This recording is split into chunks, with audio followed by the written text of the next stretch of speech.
show in Tennessee. That doesn't sound right, but I don't know enough to dispute. I was about to take advice from a clown who dives headfirst into the shallow end of the pool. It's Talk Sports with John Reed and Cody McClure. If it is to be said, so it be. So it is. So it is. So it is. So it is. It's a Tennessee thing. Well, I'm holding on.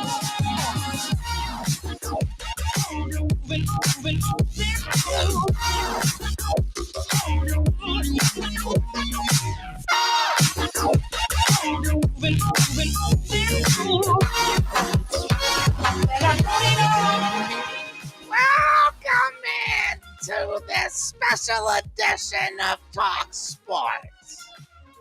John Reed, Cody McClure, Sam Beard. As we get set to talk sports and other things for these next 3 hours.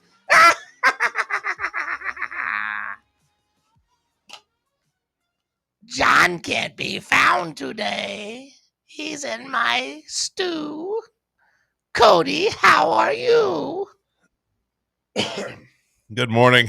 It's good to be here. Good to be anywhere. Hope everybody's doing well. Those of you out there with good mental health who haven't gone completely off the deep end, hope you're all doing well. Good morning to the freaks, of which there is clearly at least one in this room.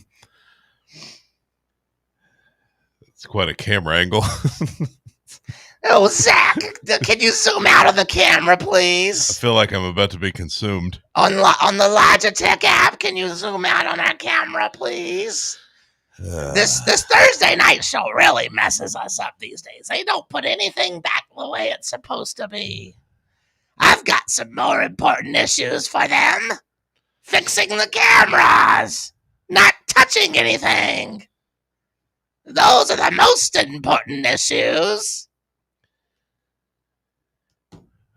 Oh. Zachary, please fix the camera angle. Thank you. So what is this costume? It reminds me a little bit of a character from Borat.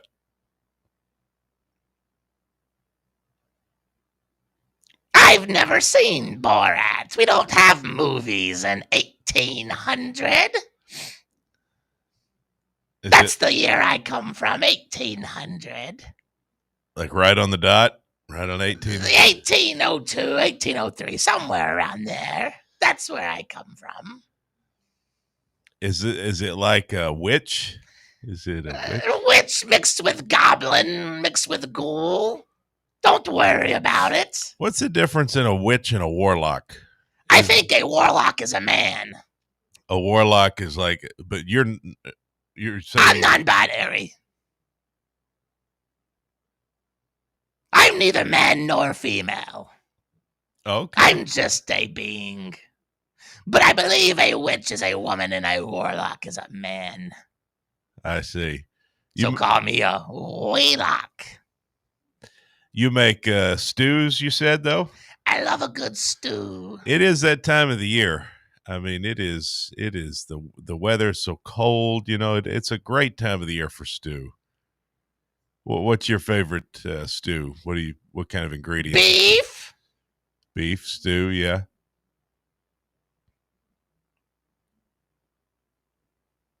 Just beef. Just beef. Yeah. And what's your name? I have no names. No names, okay. I have no name. Do you know? I have many names. Shelley, Sherlock, are none of them. Roscoe, Ralph, not that either. If you're a good boy, you'll learn my name by the end of the show. We have a jam-packed Friday edition of Talk Sports. We're getting you started here, and then We will be live at Calhoun's on the River giving away a big old box full of gifts. Thousands and thousands and thousands of dollars worth of gifts. A Blackstone grill is one of them. Find out what else is in the box. Oh, there are so many great things in the box. A lot of the personalities here have contributed things to the box too. Do you know that? I don't believe that for a second. I've actually gotten communications about many of the items that'll be in there, which I will read to you here in about 45 minutes when we do the news. At 8 a.m., Cody will give you more updates on the news, and we will give you your final chance to enter into the box giveaway. So be tuned at 8 a.m. for a special announcement. Samuel, how are you, my friend? I'm doing good. It is a nice day in our fair city, as Cody likes to say. Feels like it's football weather. Happy Halloween. Happy Big Orange Friday. I got to find, when I told you I couldn't find my lucky basketball jersey that I wore to the 22 Bama game, I was also trying to wear my black Tennessee football jersey, the old black jersey, and I couldn't find it in my closet either. So, oh no, whatever will we do? I'm going to have to go back home this weekend and hope that it's there. If not, I got some issues. You don't go to the games. Are you doing this voice the whole show? It's Halloween, isn't it? You don't want me to do the voice the whole show? I was hoping it was like an opening segment thing. You don't want me to do the voice the whole show either? It doesn't matter to me. I mean, will the ratings plummet? I don't know. It's good for video, you know. I don't know. I don't know about radio. It's okay. You know, it's up to you. We'll look at some feedback. It's your barbecue, Cyrus. Let us know in the chat if you want the voice the entire show, as it is Halloween, and I am committed to the bit. But if you don't want it, I won't do it. I am a servant of the people. Do you know the Money Monster? No. Okay. What's he? I don't know. Who is he? I don't know. You said this character is non-binary. It sounds close to female. It sounds close to female, like female adjacent. This is a better voice than the in real life voice. What the hell does that mean? Does John have a bad voice? I go back and forth. Sometimes I think John has a bad voice, but then sometimes everyone says it's good. I don't know what to think. Who's the blondie over there? Just a whole lot of flavor. Everywhere I look, I'm in Flavor Town this weekend, and I stumbled upon this place of Knoxville. I got a place up in, Sevierville, Pigeon Forge, somewhere up in that area where all the suckers go, but flavor. It'd work better if you turn your camera on. Sometimes it's not for the people, but it's for me, for the flavor. It'd work better if you turn your camera on. You have the ability to turn your camera on over there. My precious. You go ahead and just put the camera on you, Bubba, if you want, instead of me. Or, sorry, not Bubba, but Guy. If you want to. I don't need to be on camera. It doesn't bother me. I'm just dressed as an American. Just regular old, me and Sam, just regular old guys. At least Sam is wearing orange for Big Orange Friday. You couldn't even be bothered to really wear orange. I'm wearing orange on my chest. What the hell has happened? There we go, Bubba. There you go. And it's not Big Orange Friday. It's Big Black Friday. Well, you're not even wearing black either. No, but it's Big Black Friday. #BBF. Everyone is encouraged to wear black tomorrow. Bubba, were you late because of costume? No, it was just traffic. And poor timing on my part. Do you think people saw you in traffic dressed like that and were like, whoa, is that Guy Fieri? Wonder what breakfast place he's trying in Knoxville. I can't believe he's in town on Halloween. I thought he'd drive an Escalade, not some cheap Pontiac. I'm about to run off the road because I can't believe Guy Fieri is right next to me on the interstate. Wearing sunglasses and everything. Did you wear the sunglasses while you were driving? No, that's dangerous. Especially when the windows are fogged up. Hey, maybe you can help with what's their name, Stu. You know? Oh, yes, he can help with my stew. Seeing as how you're a good cook. Needs flavor. Kind of sounds like Elmo. Not the mama. Well, it's definitely Halloween. It is Halloween.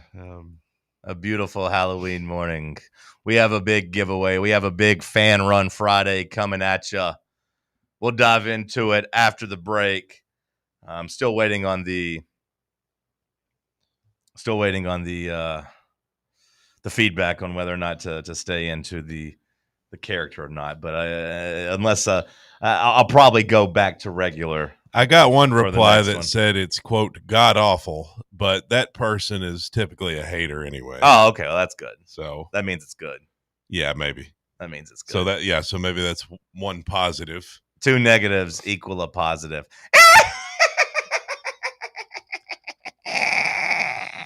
I don't mind it. I kind of like when John goes into new character. Did you guys know that the guy that What? did the Elmo voice was the same one that did the baby and dinosaurs? Not the mama. I can't really do an Elmo voice, but I can do the baby dinosaur one. But they're the same voice. It's the same guy. Not the mama. I mean, that sounds just like Elmo. Well, I know it's the same voice. It's but the same you guy. said you can't do Elmo. I can't do Elmo. But that is Elmo. No, I can only do the dinosaur. I can only do that one voice. That's the only phrase I can say in that voice. But that sounds like Elmo. Well, I know. I can do a good, but again, it's not Elmo. You It's just can't do an Elmo line? Is that what yeah, you're saying? it's the baby dinosaur from Dinosaurs. They're 2 characters. You know, Elmo was actually kind of problematic in looking back on it. He had some real demons. Elmo did. Not the mama. A lot of people don't Tickle know me. this. See, like I said, it doesn't work. Tickle. What does Elmo say? Give me an Elmo line to say. Tickle me. That tickles. Elmo loves tickles. you? Doesn't he say that? Elmo loves you. Yeah, I mean, it sounds exactly like it. Oh, maybe I got a good Elmo. Yeah, you do. You should have. But again, it's because I've honed it as the baby dinosaur. Not the mama. Elmo actually had a I'm the debilitating baby, gotta love me. drug problem. You've got your costume for next year. I'm cute and cuddly. All right, let's go to break. We'll come back. We'll dive into some sports. Let's talk sports on Fan Run Radio. Big Orange Country's home for sports. This is Fan Run Radio. Fan Run is giving away a huge prize package. That's a big box. What's in there? You're going to want to find out. What's in the box? What's in the box? A winner will be drawn live on Halloween during Fan Run Friday at Calhoun's on the River. To learn how you can earn entries, make sure you're tuning in daily to Fan Run Radio and following us across all of our social media platforms on Facebook, YouTube, X, TikTok, and Instagram. Inward Half is committed to the game and the memorable moments that happen in between. From the tee box to the tailgate, from the green to the big game. For the first birdie with Dad, the first big win with Mom. Friday night lights, Saturday superstitions, Sunday traditions. Fall into the comfort and unparalleled performance of Inward Half. This fall, enjoy the walk-in. At Knoxville Insurance Group, they understand the challenges many consumers face when searching for insurance coverage. That's why whether it's for you, your family, or your business, they create a coverage plan specifically for your unique needs. Knoxville Insurance Group is an independent firm, which means they aren't beholden to just one insurance company. They search multiple companies acting as your negotiator to find you the best possible policy and price. Start a quote in minutes at KnoxvilleInsuranceGroup.com or call them today at 865-694-9788. White Claw is taking hard seltzer to new heights with White Claw Surge. At 8% alcohol, White Claw Surge is a stronger wave of refreshment that doesn't compromise on taste. Available in 4 bold waves of flavor like ripe blackberry, citrusy blood orange, zesty natural lime, and tart cranberry. Check out your favorite retailer in-store and online for the White Claw Surge Variety 12-pack and 16-ounce single-serve cans. White Claw Surge. Please drink responsibly. Yee-haw! I've been hooting and hollering ever since I started betting with the VIP Play app. VIP Play has more than 200 leagues, every bet type you can imagine, live betting and live hosts, all with 24/7 support from real live people when you need them.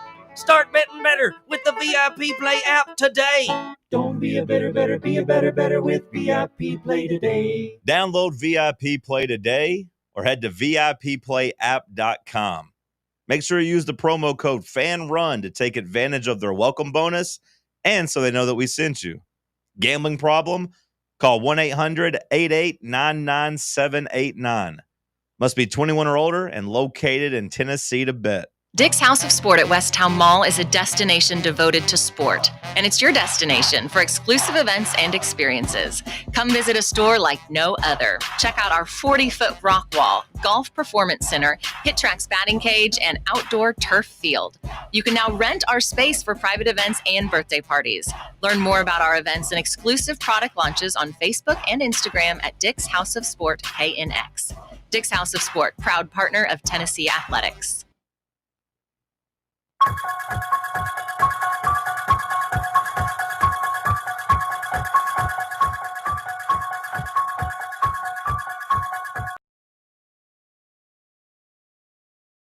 Classic.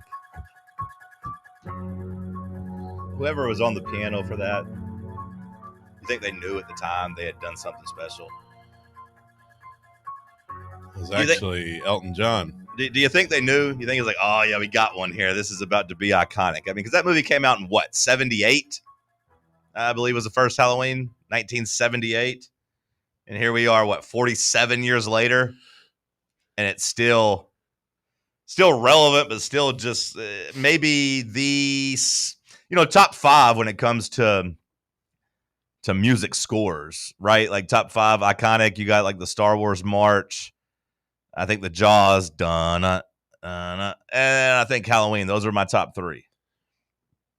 Those are three big ones. Yeah, those are the 3 that come to my mind. They're all very old, so they've had time to become iconic. Yeah, maybe. Is there something in Dune? Is there some music? Is there a score in Dune? If you don't know it, movie? It's probably not big enough. Yeah, I know. I was wondering if we were still making those. Great scores?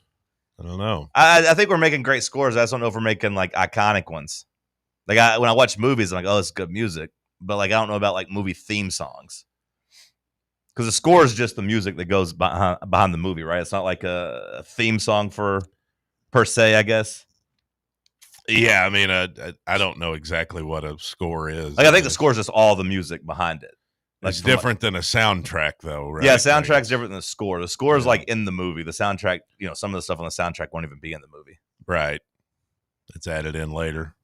I think movies still have good scores and good, background music that to help the scene, but I don't know if have become like iconic with or synonymous with the movie as like a theme song of sorts. Like when you hear that, you think of Halloween. When you hear the Star Wars March, you think of Star Wars. When you hear the dun, you think of Jaws. Yeah, those 3. I mean, I don't know off the top of my head. I'm sure there's some other great ones, but before we get to football, which it is a Football Friday, we do gotta give a shout out. Story of the day when it comes to local news. How about Big Josh Elander going down and just completely flopping it out on Florida baseball's head? What happened there? He just went down and stole their interim coach and their main lead assistant. Essentially, he went down to Florida. So here's what happened. You know how Tony Vitello left and people wanted Josh Elander to be the interim? Boy, do I. Well, Kevin O'Sullivan, is that his name? Sully? I just call him O'Sullivan. Is it Kevin? Sully down there is on a leave of absence. Apparently, there's some bad stuff going on down there. If you peruse their message boards or peruse their comments, Apparently, Sully's got some family stuff going on, and there's maybe some.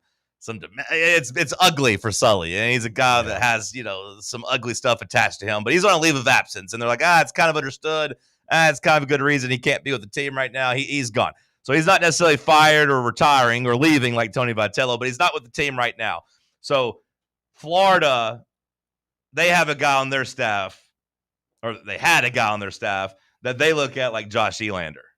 Oh, stud recruiter, kind of the associate head coach, kind of the guy that everyone likes that, like, if their coach were to leave, they'd want to hire him type of guy. Okay. Well, when O'Sully, took a leave of absence, Florida promoted him to interim coach to hold things down. Well, yesterday, Josh Elander went and hired him away to come be his lead assistant. Really? Went and got their guy. Huh? Went and got their current head coach. I mean, I know it's just interim, but went and stole their ace assistant and brought him to Tennessee. It's a huge, really big bank take little bank moment as Tennessee is flush with some cash after being able to save $2 million on Elander's salary. He comes in at the $1 million range with some incentives. Then, of course, you get the Tony Vitello buyout, where the Giants or Vitello, whoever, has to pay us $3 million for him to go away. Tennessee baseball is all of a sudden working in the black a little bit. Hey, we're not in the red. Hey, we're not losing money right now. We got some money we can throw around. Now, whether or not that's actually turning a profit or just, some stuff in the budget that you got all of a sudden left over, you're able to go and pluck away Chuck, how do you say this guy's last name, Sam? Do you know Geroloman? How do you spell it? J-E-R. Geroloman sounds right. O-L-O-M-A-N. Maybe Geroloman. Geroloman. Yeah, either way. Sorry to put you on the spot as if you're an expert. You just keep up with SEC baseball more closely than I do. So I didn't know if this was a name that we had heard talked about for a while. But either way, Tennessee went and stole Florida's main assistant. And they said, hey, come up here. And now he's going to help run things here in Knoxville. Well, a tough time to be a Florida Gator fan, unless you like men's basketball, of course. You just won a national title there. But otherwise, they're not really any good at anything. So how about that? We get Gerolman. Now, the talk is that Chuck Gerolman and Josh Elander are really, really, really, really close. I saw even best friends thrown around. Their time overlapped when Elander was at TCU in his playing career in 2012. Gerolman was a gratis or a volunteer assistant. So they're buddies. Apparently they're really close. So you got to think like maybe they talk on the phone and old Gerolman was congratulating Josh on his new job. He's like, man, glad you guys got a good baseball culture up there. I wish I could come be there because our coach is in the middle of a domestic dispute. Allegedly, what the rumors say. We can't officially report that. We don't have any boots on the ground in Gainesville, but like perusing their message boards, that's where it got to. And then Josh said, well, hell, Gerald, or what's his name? Gerald. He said, hell, why don't you just come coach up here then? Let's just call him Chuck for now. Hey, well heck, Chuck, why don't you just come coach for the Vols? Come on up here to Knoxville. I don't think Josh really has that thick Southern accent. Well, I mean, however he talks, I don't know. That's just kind of my default to what a coach sounds like, I guess. I don't know. And so then Chuck said, okay, yeah, I'll call the U-Haul. He is going to come up here and serve as the associate head coach and will also be the hitting coach for the Volunteers. Ross Kivitz will now shift over into the recruiting coordinator role. Well, sounds like a fine staff they're putting together. I mean, that's a pretty big statement to take the main assistant away from Florida. That's a pretty big moment. Tennessee went out and they got it done. But yeah, they go back for a while. So that's cool. Yeah. Yeah. It also seems as if you're going to keep your staff together. It is believed that Frank Anderson's staying and that Q, the strength and conditioning coach, Big Q, he is expected to stay as well. Quentin, was it? Eberhardt. Mm-hmm. He is going to stay on staff too. So like you were able to keep everybody around, and you also was able to go out and bolster that staff. So I do think Tennessee baseball in a really good spot. Fair to say, Sam?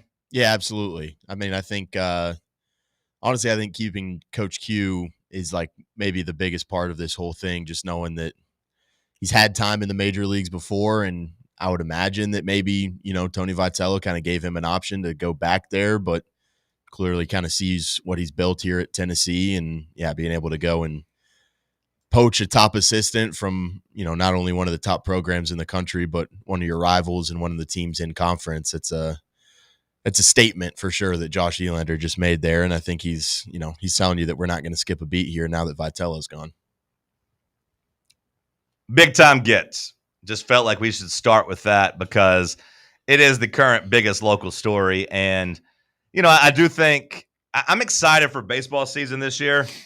Hiring Josh Elander, of course, we've talked about that. It keeps the Vitello era here, but I do hope that the fans are kind of reinvigorated and re-energized with the change in leadership. Not because you're happy Vitello's gone, obviously, that's not the case.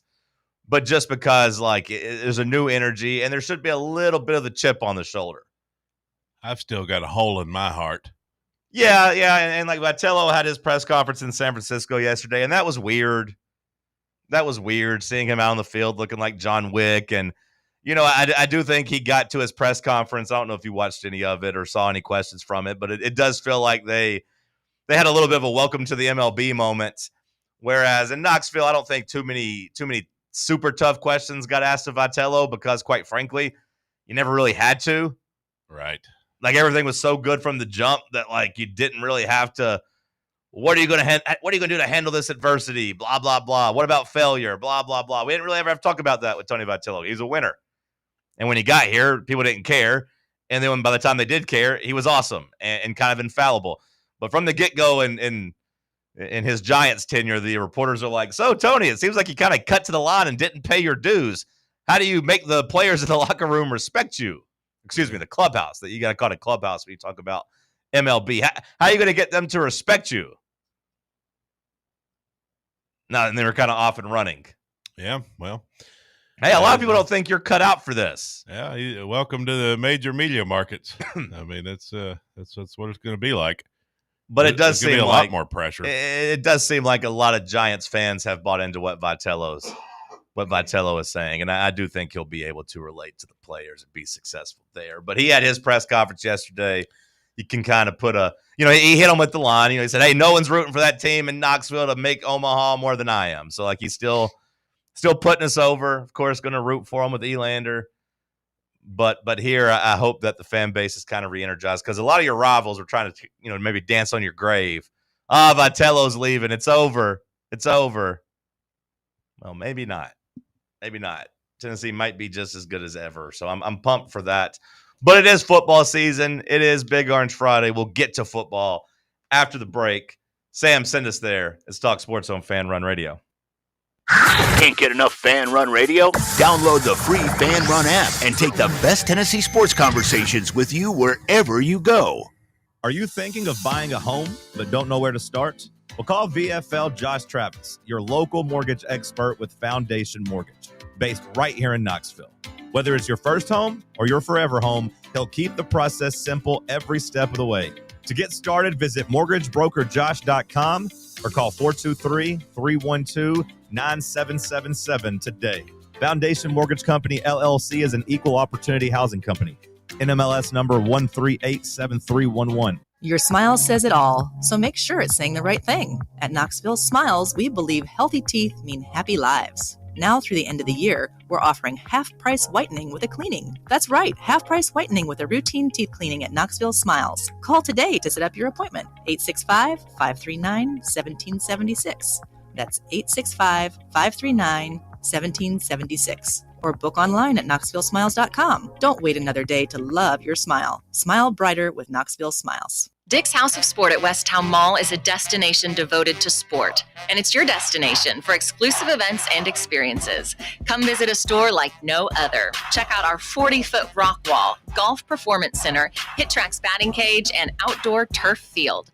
You can now rent our space for private events and birthday parties. Learn more about our events and exclusive product launches on Facebook and Instagram at Dick's House of Sport KNX. Dick's House of Sport, proud partner of Tennessee Athletics. Yeehaw! I've been hooting and hollering ever since I started betting with the VIP Play app. VIP Play has more than 200 leagues, every bet type you can imagine, live betting and live hosts, all with 24/7 support from real live people when you need them. Start betting better with the VIP Play app today. Don't be a better, be a better with VIP Play today. Download VIP Play today or head to VIPPlayApp.com. Make sure you use the promo code FANRUN to take advantage of their welcome bonus and so they know that we sent you. Gambling problem? Call 1-800-8899-789. Must be 21 or older and located in Tennessee to bet. For over 3 years, Crumble Cookies has served the Knoxville area. From Clinton Highway to Parkside Drive, even our friends out in Maryville have reached you, our fans, with the best cookies in the game. This fall, Crumble is gearing up for yet another fantastic season. Whether you're tailgating or looking for a pick-me-up after getting the kids from school, Crumble has you covered. Download the Crumble app to check out this week's rewards and features. And stop on by. Tell them Fan Run sent you, but don't miss the cookies.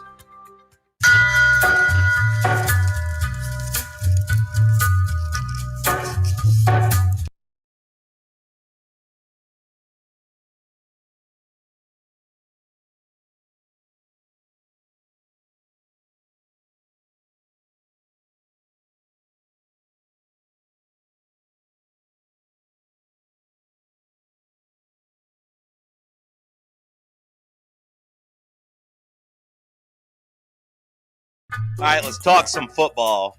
My precious. My little pretties. Bad job by us last night on our parlay. Bad job by us on the TalkSports 14 parlay. How many legs hit? 1. Well, that's pretty good. I mean, No, 1 out of 4 is not good. Bad performance. Producer Zach comes in. Thank God we had producer Zach, because otherwise the three of us went 0-3. It's kind of annoying that the Ravens are just like, hey, we're not going to give Derrick Henry the ball near the goal line. Here's another play action. Oh, wow, here's another pass. Wow. And then a couple of times it looked like he was going to break one and couldn't. Big night for Lamar. Not running the ball as he's coming back from an injury. He decided he didn't want to run the ball, which was one of our concerns. Yeah. Like 5 minutes into watching that game, I said, why did I ever bet on a Dolphins wide receiver to score? Well, I wasn't going to point that out, Sam, but I will note that he did get his 80 yards. I thought it was like 90. No, it was 80. He got his 80 yards. Was it the A-Chain that was 90 plus? Yeah, A-Chain was 94, which he got there too. But nobody's perfect. I mean, I can't say that Lamar was wrong and Waddle, he didn't score a touchdown but got the yards without pointing out that Henry didn't even score. So took Henry's yards, but we were 0-3, the three of us, but that's okay. We shall press forward this week. Along those same lines, there has been movement in the Tennessee-Oklahoma line.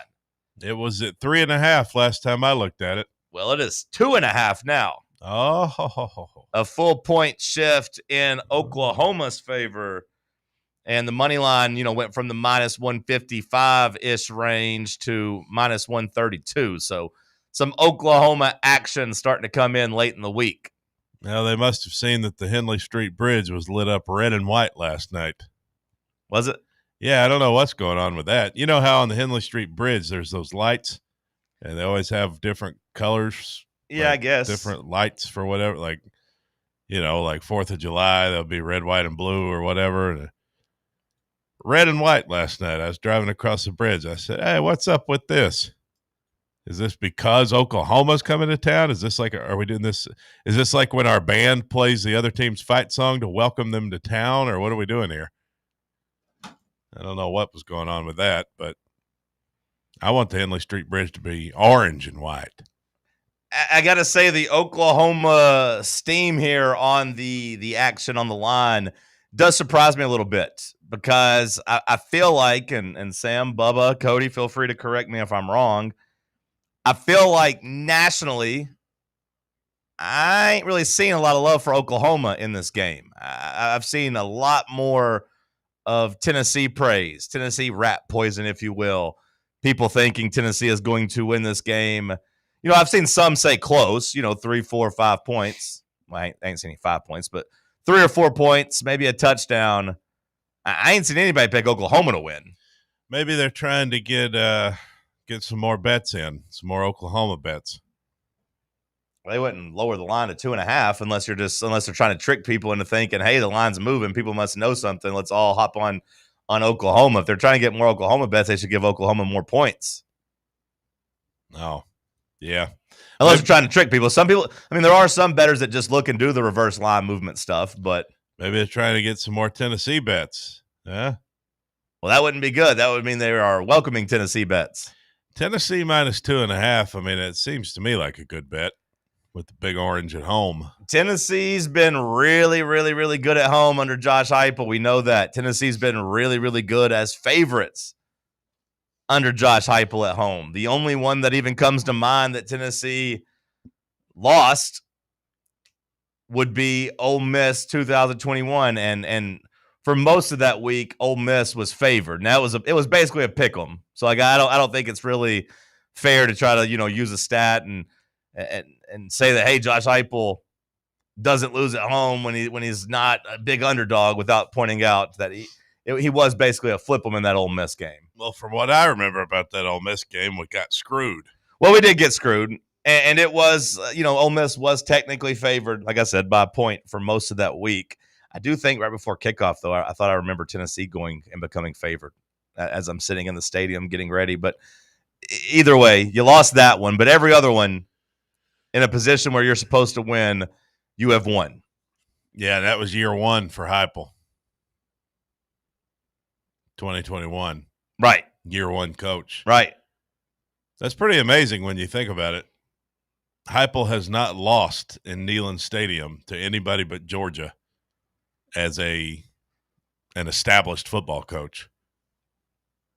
You're talking about 4 seasons of football there. 22, 23, 24, 25. You ain't lost. No. How many of them have you actually had to sweat? Florida and Alabama last year were in doubt for sure. A&M. A&M. What time did you get the punt return? Was that late third quarter? Sounds about right. Yeah, third quarter. I don't really remember feeling like A&M was a sweat. No, Sam's right. They were beating you. Yeah. In the third quarter, but I agree with what you're saying. I never thought we were losing that game. Yeah, they just couldn't score. Like A&M's offense was abysmal. Don't get me wrong. Joe Milton didn't play great in that game, but you just knew eventually you're going to make a play to win that game. Then, of course, when you get the punt return touchdown, you're like, okay, yep, it's over. 22 Alabama. Sure. Both the Alabama wins. The Alabama ones, you're not wrong, but I'm thinking more as a favorite. But sure, the Alabama wins. Yeah, you were a little sweaty in those. Although I gotta say, I was pretty calm in 24. I think I had that same feeling in 24 against Alabama that we're talking about with the Texas A&M game. Yeah, I think that in 24, I always knew we were going to come back and win that game. 22, definitely a sweat. Yeah. 22 Florida and 24 Arkansas, or 25 Arkansas. Similar type of games where you're up significantly and you kind of let them back in. But yeah, I would say 22 Florida, no. 24 Florida, yes.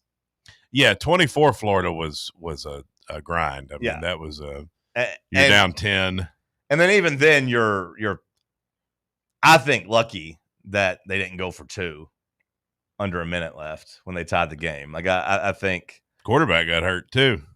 Quarterback got hurt. Which Lagway did go on the touchdown drive to tie it. But, yeah, Graham Mertz was looking pretty good. So, 24 Florida, to me, that's probably the diciest game we've had. especially as a favorite. 24 Florida is probably the worst I have felt. South Carolina, you beat them up in 23. Yeah. Yeah, I mean, most of them have been pretty smooth, relatively for having a game at home. Yeah, like last year's Kentucky wasn't fun by any means, but you weren't losing that game. Yeah, smooth is not the word. Yeah, a lot of them haven't been smooth, but a lot of them have been comfortable. You haven't really felt like it's in doubt. Yeah. You've been a good home team. You haven't always been firing on all cylinders home team because 22 Florida, you're in neutral, for most of that first half until you went on the 99 yards before half to score. You took control of the game there. Otherwise, though, you've been pretty solid. The blackout thing is cool. The rest of the country is praising our media team for those videos they've been putting out. The Ohio State fans were jealous. Really? Even Ohio State fans, they said, credit where credit's due. Because they're doing a blackout, and I haven't seen anything about it, really. Yeah, they were saying, like, this is how you get your fan base fired up for a blackout game. Like, you can't expect Ohio State fans to, like, be bought in if you don't have any juice behind, like, your media team or something like that. The Ohio State blackout, is that an annual thing? Do they do that every year? I mean, I've seen them in black jerseys before, but, like, I feel like it's been few and far between. I don't know that they do it every year. I don't think they do. We, at this point, expect it once a year, right? Like, we expect to go black jerseys once a year. Yeah. So, I mean, it's a little bit easier to get people excited whenever they're used to it. So I will give Ohio State a little bit of a pass for that. But, like, man, like, I don't understand because it's been multiple regimes. It's been a decade now. But our social media team has been really, really good for a long time. Once they got rid of old Brian Rice from tweeting about the long snappers not having bad snaps, once they got rid of that, the social media team has been on fire for about a decade straight now. It's not just the social media too; it's the graphic people, the video people. I mean, everything they do over there with the Vol, was it VFL Films or whatever they call it? Yeah, all that stuff. They do a great job. And seems like Ohio State hasn't done it since 22. Okay, they're getting recognized for it from other fan bases, so that's nice to see. I don't know if it's been the same guy over there, the same people running it over the last 5, 6, 7 years, but it does seem pretty steady and constant that it's great. I know they don't need me to praise them, but I do think we should praise them. That they knock it out of the park, and it is noticeable when you look at what other schools do. Mm-hmm. Yeah, it's just cool to see the recognition from some of the other fans, especially all hating ass Ohio State. Yeah, they are a bunch of haters. There were a couple of them that were like, I'd rather be boring and win championships, which. Well, there is that. Yeah. There is that. I would personally rather have a good digital media team. You can keep your national championship. I like being cool. Personally. Bubba, where'd you get that wig? Is that a Guy Fieri wig, or did you get that somewhere else? Kind of looks a little Rod Stewart-ish, too. Look, it's just a white spiky wig. Did you get that from your cat? Did you just take your cat's hair and glue it? No. Rod Stewart. Doesn't it? If you put on a different shirt, you could just be Rod Stewart. Yeah. You should do that. You should alternate multiple costumes for multiple days. Some girl told me yesterday she had 4 costumes for 4 days. I was like, geez, is this? Yeah, man. You can't wear the same thing. Get all sweaty in it. That's crazy, though. 4 costumes? She's got 4 different places to go, 4 different people to see. Ain't nothing wrong with that. It's crazy. If I was going to go to a second party, I was going to have a second costume. Last year I went to 2 parties. I had 2 costumes. You got to do it. She ain't getting cold. Don't be crass. Don't be rude, Bubba. I know what you're going for there. The audience might not know, but I know. I know what you're saying there, and that's rude. Shouldn't talk about somebody's daughter that way. Now every time I look at Bubba, I'm just thinking of Maggie May. Oh, Maggie, I wish I'd never seen your face. Now, I heard you're going to the game. I heard you got a ticket. Who, me? Yeah. Yeah. I heard you're going to be in attendance. Are you? I got a. You got your black mode ready to go. You got your dark mode ready to go. You good? You got black. What are you wearing? You wearing orange? I got some black. I mean, it's going to be cold, so I got a black hoodie that I'm hoping will fit just right. If it doesn't, I got a couple other options though. Now that's the thing, right? You have to wear black if you're going. Because I got a nice vintage orange coat I could theoretically maybe put over a black hoodie if it. I don't think you have to wear black in the stands. I'm going black, that's got some orange on it. I'm going to, but I don't think you have to. Yeah. Well, if you go black, you got to really commit to it. It's like, correct me if I'm wrong. You know what like, they say. We don't really like the dark mode doesn't back. usually equal a blackout in the stands either, right? Like I feel like it does. Does it? Well, I know you get a lot more black. Don't get me wrong, but like you still have orange in there. I think you see a few people. I think the people are encouraged to wear black. Yeah. Okay. I think it's a thing. Okay. That's what Zach was telling me. Well, I was asking him about it. I was like, does this mean I should wear black? If you got it, I think you should wear it. I think so. Okay. Yeah. I mean, I'm wearing black. So I just didn't know, especially like if it's cold. I just figured most people just orange coat at the very least over the top of the black. So like if you're wearing like a black shirt with an orange coat over it, I think that would be Halloween themed. You'd look like a pumpkin, Halloween colors. Like I think Why it'd be good. A pumpkin? That's a good question. Pumpkins aren't black, but why are you saying I'd look like a pumpkin? Oh, you're big and round, like one. Don't get me wrong, I'd look like a pumpkin too. If I was wearing a big orange coat, I don't like wearing orange. I do wear it, especially on Big Orange Fridays, non-Halloween editions. But I typically go with like white or typically white is typically what I go with, typically. Because I don't want to look like a pumpkin. Pumpkin. You think white is superior? I think I look... Well, honestly, when I was a kid, my rosacea was a lot worse. My cheeks were a lot redder. Mm-hmm. So like when I wore orange, it just clashed so gross. Like I was chunky, so I looked like a pumpkin, but then I was also red faced, so it just looked bad. I don't think that's true. I don't think rosacea looks worse on orange than it does white. No, that's false. They clash. Well, I think white makes it stand out more. You look like Santa Claus a little bit. Well, that's fine. But like the red cheeks and the orange clothes, I'm telling you, it didn't look good. I lived this existence. I didn't want it. There's a reason people don't wear orange and red together, bro. Okay. We're not the big orange and red. We're the big orange and white. Orange and red is quite a clash. The Tampa Bay Buccaneers, they do pull it off a little bit. They pulled it off. They do pull it off. It's weird otherwise.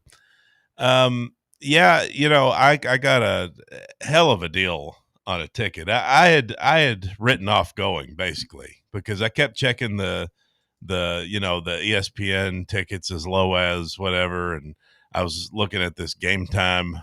I kept looking at these different ticket sites, like I got $280. Like I was seeing pretty consistent at like $280. I was like, I'm not going for $280. I'm not doing it. I already did Georgia. I did Arkansas. Yeah, it'll be a great environment, but I'm not doing it. And then our boy Zach, he said, hey, I might got a hookup for you. How about that? I said, oh, yeah? And it was quite a steal. Lower level. They sent you the ticket yet? Yeah. Good. Yeah. I bought 2 yesterday, too, from a listener. Shout out to him. Oh, wait. Damn it. He told me not to say that I bought them. Did you get a deal, too? To me. He gave them to me. Producer, cut that out. Damn it. Oh, he gave them to you? No. Yeah. So you're not paying anything? No, nothing. Oh. 2 free ones. Well, I thought I got a good deal. Is yours lower level? You think I'm sitting in the upper level? Nah, no, you wouldn't do that. Yeah. I wouldn't even go. You wouldn't be stuck in that hallway full of cattle like I was, Georgia and Arkansas.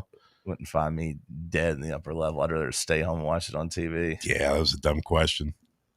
But I'm excited for the game. It does feel like a big game. And we knew, we've had it circled, Tennessee, Oklahoma all year. We knew this was going to be a big game from a national perspective.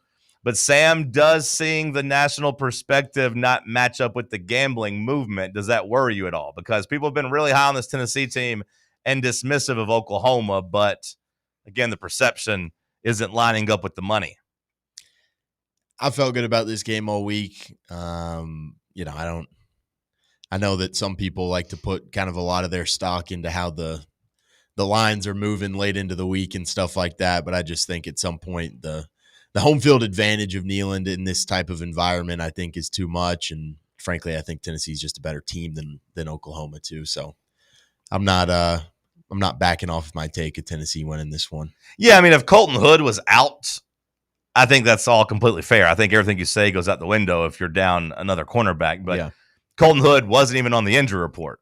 Like he said, hey, I'm playing. Which shout out to him. Like I do appreciate him coming in and being a dog the entire season. And when push came to shove, said, nope, I'm not sitting out. I'm out there. And I give Arion Carter credits. Like it does seem like he is doubtful to play. That I think that was the word thrown by Nakos, and I know the guys over at VolQuest have said, hey, they'd be really surprised if he played, but they also said he is trying. He is out there trying to get ready. It's just going to be not only a pain issue, a pain tolerance issue. It's also like, can I move? They said against Alabama, towards the end of the game, he couldn't really move laterally. Maybe it wasn't fair to point out him getting crossed up by Ty Simpson on that fourth down. On that fourth down run, because Ty Simpson juked him out and it looked like he couldn't move. Maybe he couldn't actually move. Maybe that wasn't fair to him. Some of this sitting out stuff gets overblown, I think. I mean, football players like playing football. They want to be out there if they can be out there. So that doesn't surprise me.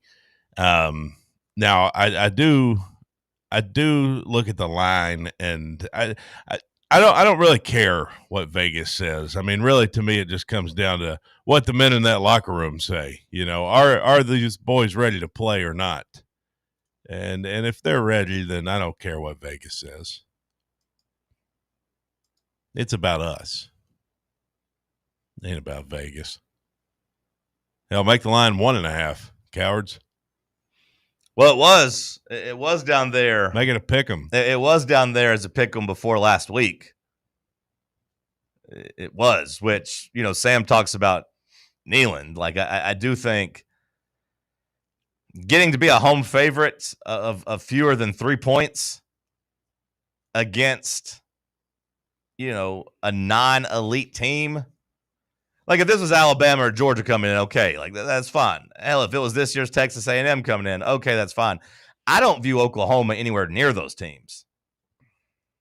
No, especially once they get in here and got to deal with Neyland, blackout.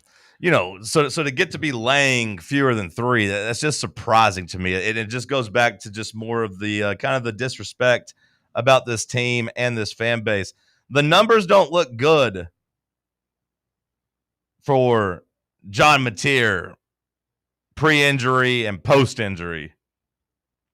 Pre-surgery, 275 yards per game, 11.7 yards per completion, 67% on his completion percentage. Well, it is important to note that also the games were a little bit easier too. Like, I think it's fair to point that out. Sure. But post-surgery, 191 yards per game. So that's dropped 86, or what would that be? 275 minus 191. Oh, what would that be? 84 yards. Has dropped 84 yards per game since the injury. Yards per completion's gone down 1.7 yards.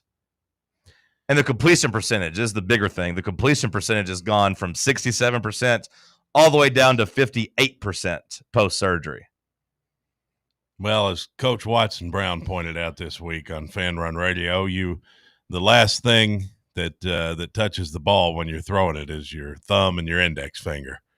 Like, it's got to be affecting it at some level. That hand issue that he's got, it's got to be affecting it. Whether it feels like it or not, it is, clearly, based on those numbers. What do we think about Bob Seger as a fourth quarter song? Like what? Turn the page? No, I was thinking more like Night Moves. This kind of game, for some reason, I got Night Moves on my mind, Playing at night, Oklahoma. Woke last night to the sound of thunder. How far off? Sat and wondered. Do they reference Oklahoma in that song? No. Oh. Who's they? I guess Bob Seger and the people that helped him write it. Bob Seger and who? The people that helped write it. The Silver Bullet Band. Started humming a song from 1962. Ain't it funny how the night moves? I love the end of that song, when he slows it down, Just don't have to lose. How great was Bob Seger? I don't feel like he was that great. Didn't really do it for me. You ought to be shot for that. Didn't really do it for me. Hour 1 in the books. We'll kick off hour 2 with some headlines. We'll stay here in the White Claw Hard Seltzer Studios thinking about the lights, refreshing White Claw. Perfect for your tailgates, your Halloween parties. Pick you up a 12-pack. Support the people who support us. We'll stay here in the White Claw Hard Seltzer Studios. You stay wherever you are. Keep doing what you're doing. Just don't touch that dial. We'll come back. We'll give you another chance to enter in the box. A huge giveaway coming up this afternoon. Stick with us. It's Talk Sports on Fan Run Radio. The flagship station for Tennessee football. Fans. Fan Run Radio. Today, we raise a glass of Jameson Irish whiskey to the sport of football. Hear, hear! To Gaelic football, born in Ireland in 1885 in its thrilling blend of soccer, rugby and basketball. On a massive field, 15 players kick or hand pass a round ball to score points over a bar or into a net. No pads, no helmet, no sense. Hear, hear!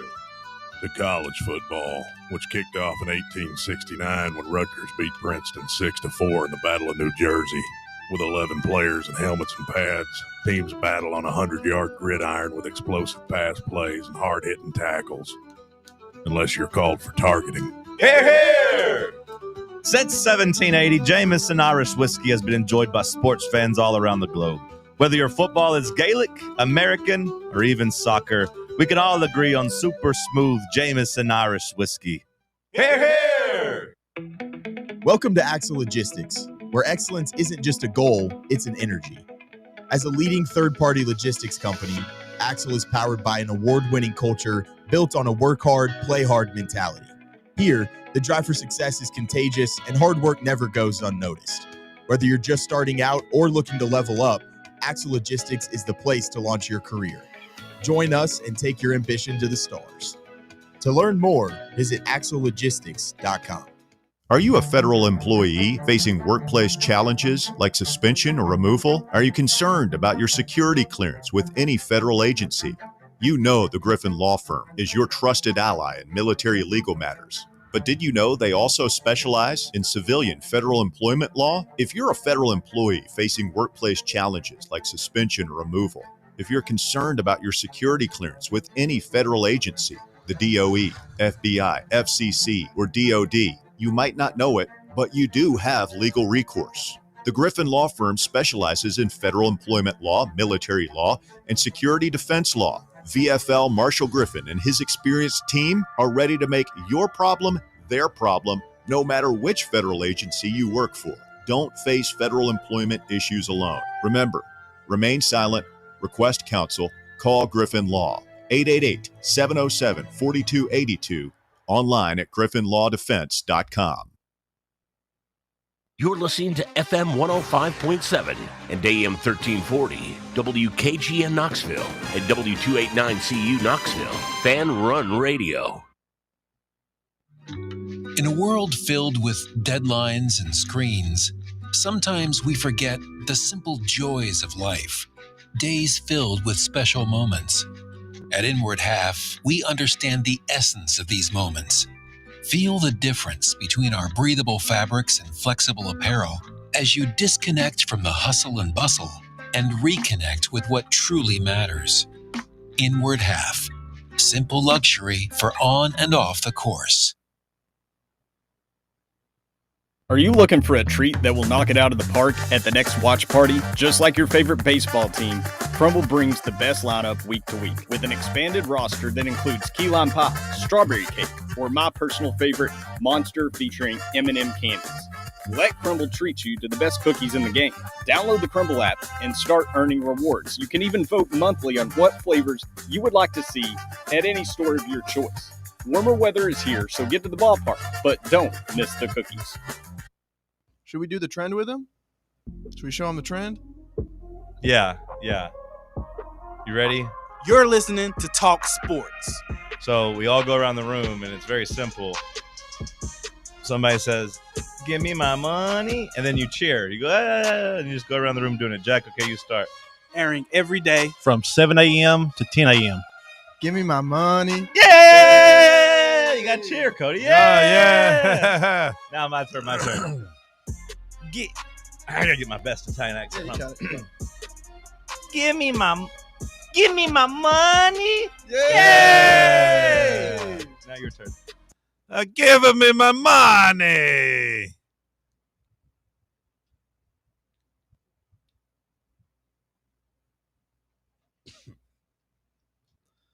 I don't like it.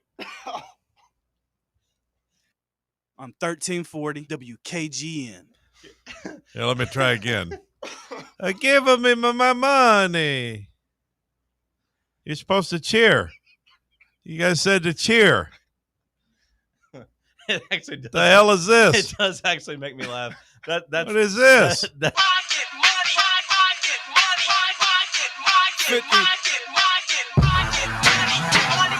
I get it. I get it. Yeah. I run New York. Kick it off here in the White Claw Hard Seltzer Studios. Before we get to some headlines, I told you we'd have a chance for you to earn some entries into the box as we are giving it away today at Calhoun's on the River. If you don't have lunch plans, make plans to come hang out with us. Tony Basilio will be going live doing his thing from 11 to 1, as he always does on Fridays. You can't say that, Beano. 11 to 1. William passing the playbook. Brett. And here we go. You can't say that, William. Allie will be there too. I don't have an Allie impression. They'll be there from 1 to 3. Hey, I'm Allie. Russell, Bob, and Bear. They'll be there from 3 to 6. A winner will be drawn. I'm Russell Smith. I'm Bear. And I'm Bob. To get an entry, it's simple. We've been giving away on YouTube, which, by the way, keep commenting on YouTube. You know, you guys are my boys over there, the freaks. Shout out to them. Freak alert. We've done some Instagram. We've done some Twitter. This one we're going to keep simple. If you want a last-minute entry into the box, just shoot us a text on the text line. Include your name. And include the words, I want the box. I am a freak. No, you got to put, no, I am a freaky boy who wants in the box. No, they're not freaks. The freaks are only on YouTube. I want you to just text us. I want the box and include your name. And say you're a freaky boy. No. Or girl. You don't have to do that. Just send us a text. Have your number. Have your name. Say you want the box. And I'll make sure in it. We got that text box. I know we don't use it a lot on TalkSports, but the other shows love it. I keep getting logged out of it, and it's just a hassle to get back into it. But I've got it this time, ready to go. You might be driving. You might not be able to pull up YouTube. You might not be able to DM, but you can always text while driving. That's okay. Sure. Just text us at 865-966 phone's blowing 3435. But you're in the driver's seat. Say, I want the box. And my name is Slim Shady. Some great stuff in this box. We have thousands of dollars. Oh yeah, thousands of dollars. I told you we got a um, nice big Blackstone grill in there for you. That's just one of the many things we have in this box. Not to mention some great memorabilia from your favorite fan run personalities. It looks like we've got one of Russell Smith's used mic sleeves, so you can be the proud owner of that. Now, yesterday, it was totally drenched in Russell's saliva, but it should be dried out by now. We peeled it off yesterday evening. So there's that. We got one of Bear's vape pens that you can use. Bear he has uses actually it to get high, so you can do the same thing as Bear. That's not true. Bear has actually contributed 2 cans of Copenhagen Fine Cut. One of the cans is about full. The other one, not sure, looks like maybe 2 or 3 pinches taken out of it, and it is considerably less moist than the other can. We've got a signed portrait of Bob Baskerville from when Bob was in college. He didn't sign it, but someone did. And it looks like maybe Dave something or Dan, Dave Reynolds maybe. Hard to make out. Walker, the new guy, has provided, a walker, actually. So just right for Grandma. Tony Basilio has contributed a $10 gift card for Gino's Steaks, which are absolutely delicious. You will need to be in Philadelphia to use that. William and Sam went in together on a Yankee candle that seems to be fully intact, so that's the good news there. It's from the summer collection, and the scent is Ocean Breeze. It's red, white, and blue, so perfect for the holiday season. Allie forgot to put anything in, but the good news is I think we did retrieve one of her Starbucks cups from the trash. It's either hers or mine. Not entirely sure about that. From Bubba, we've got a really thick pair of reading glasses. I went cross-eyed when I put them on, but if you're lucky, they'll be just right for you. John chose not to give anything to the box this year, but he tells me that the Money Monster did provide a pack of tortillas. Yeah, I've given enough away. Speaking of which, about like $480. You got anything on that since you're able to save money on the tickets? Yeah, it looks like the tortilla package is still sealed as well. And then the last one, I did give I've got about 2/3 of a bottle of Tropicana orange juice that's already been refrigerated for about 6 days. And so I plan to put that in the box. I did drink a little bit off the top, but I tried to make it right at the line where it'd be perfect if you want to add vodka to it, if you know what I mean, if you like to party, if you choose to do that. So there you go.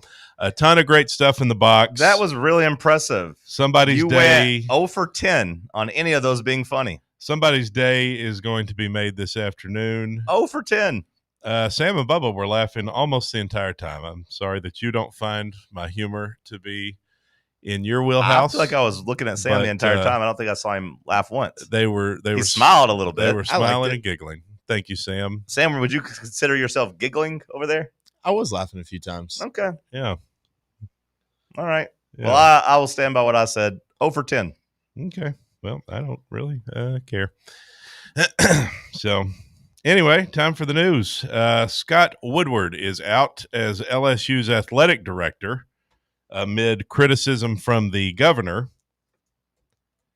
The writing was on the wall there, clearly, with the way the governor was talking about him. With or without the governor lambasting him over the last couple of days, it still seemed unlikely that he would survive, another really bad coaching hire with a really big buyout. He had that stink on him. But, keep in mind the Texas A&M hire, the Jimbo hire, the big buyout there, that wasn't at LSU, so he shouldn't really get punished for that, although I feel like the governor punished him for that. So he's out. So now they're trying to hire an AD and a coach at the same time. I ain't about to let that Scott Woodward make no decision. That's not even how Cajuns sound. That guy had a weird voice. He sounded Cajun, but like crazy Cajun. We thank Scott for his last 6 years of service, said LSU's board supervisor chair. He had a lot of success at LSU, and we wish him nothing but the best in the future. Our focus now is moving the athletic department forward and best positioning LSU to achieve its full potential. Scott Woodward penned a letter addressing Tiger Nation. Yeah, they just forced him right out of there, huh? He's out of there. What are you going to do now if you're LSU? I mean, if you were thinking about taking the LSU job now that, like, who wants that now? I mean, I guess there's no consistency in who's going to be hiring and all that. Like, yeah, I mean, the only way it makes sense is if you hire a coach and they bring in their own AD with them. But, like, that seems weird. That seems bad. It seems like LSU, Sam, we talked about it might just end up having to take Tulane's coach. Might just have to call Summerall and just be like, hey, come on in. Didn't look good after last night. No, but like you could spin that easily and just be like, he's checked out. He's the team's quit on him because he's taking another job. Well, if I'm an LSU fan, I don't want to spin. I want the right coach, you know? Yeah, but that I don't have much confidence that that's going to happen. And also, like, if you're Lane Kiffin, didn't this guy call Jimmy Sexton like a rat? Didn't he come out and like bash Jimmy Sexton too while he was at it? And like the agents that just, hold the sport hostage. I feel like he had a rant against that too. So like, I don't imagine that LSU's done themselves any favors. I don't think they're going to get Lane. I don't know who they're going to get, but they don't seem like a very desirable place right now.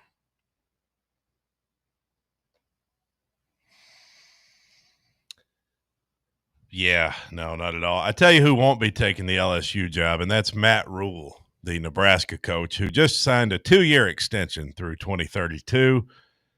Nebraska extending Matt Rule. The school announced yesterday. It includes an increase in his buyout this season to $15 million from $5 million, which it effectively eliminates him from taking another job in the cycle, says ESPN. Kent State has named someone called Carney as their head coach, which is fitting because that's a real circus there at Kent State, isn't it? You can't take a guy named Mark Carney seriously, can you? If you're Kent State. When I think of a Carney, I think of a guy who's, not cut out for the job, typically. At least that's how I always felt on the tilt-a-whirl.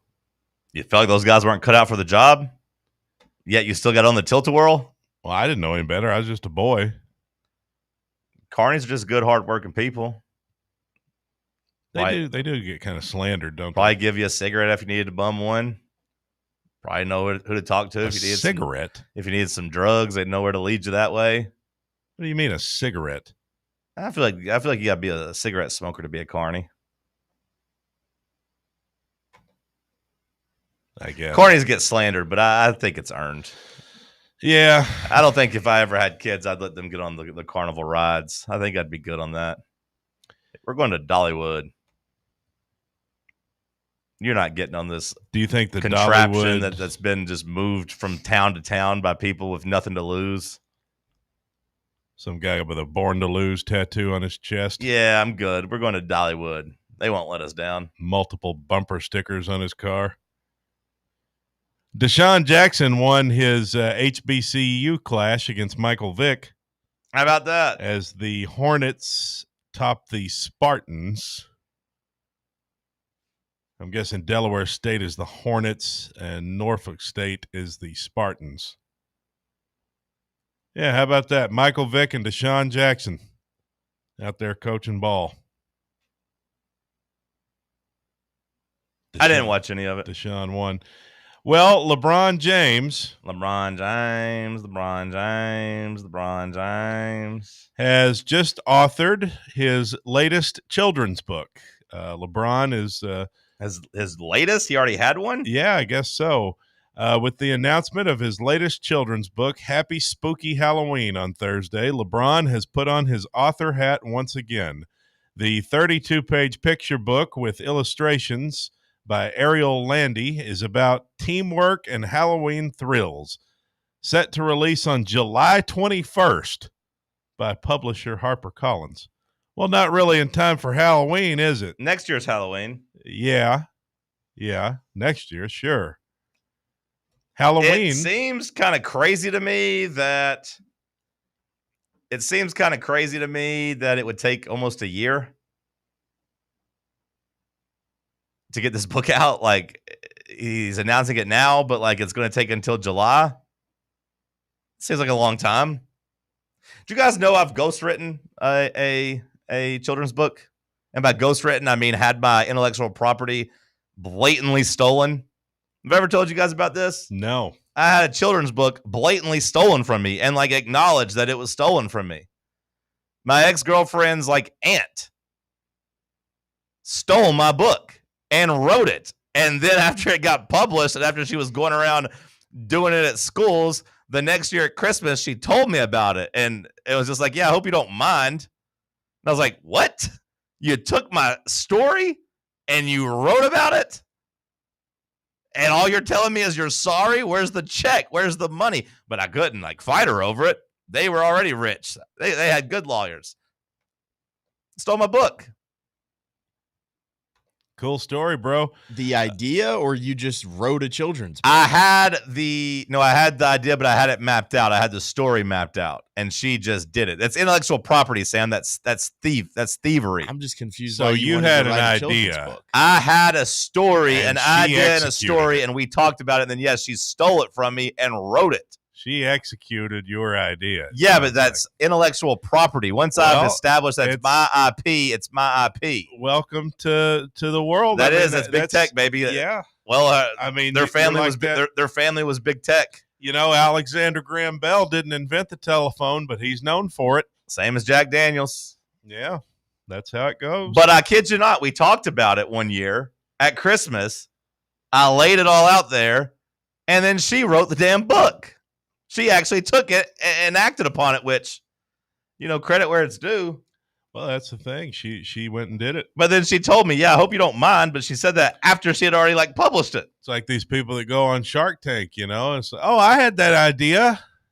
I thought of that too. I thought of that 3 years ago. But you didn't do anything with it. It's not the same thing at all. This would be as if you had the idea, did a brainstorming session with somebody, then they went and did it and rubbed you out. This is basically The Social Network is what it is. You should read the book on her grave. No, she was a nice lady.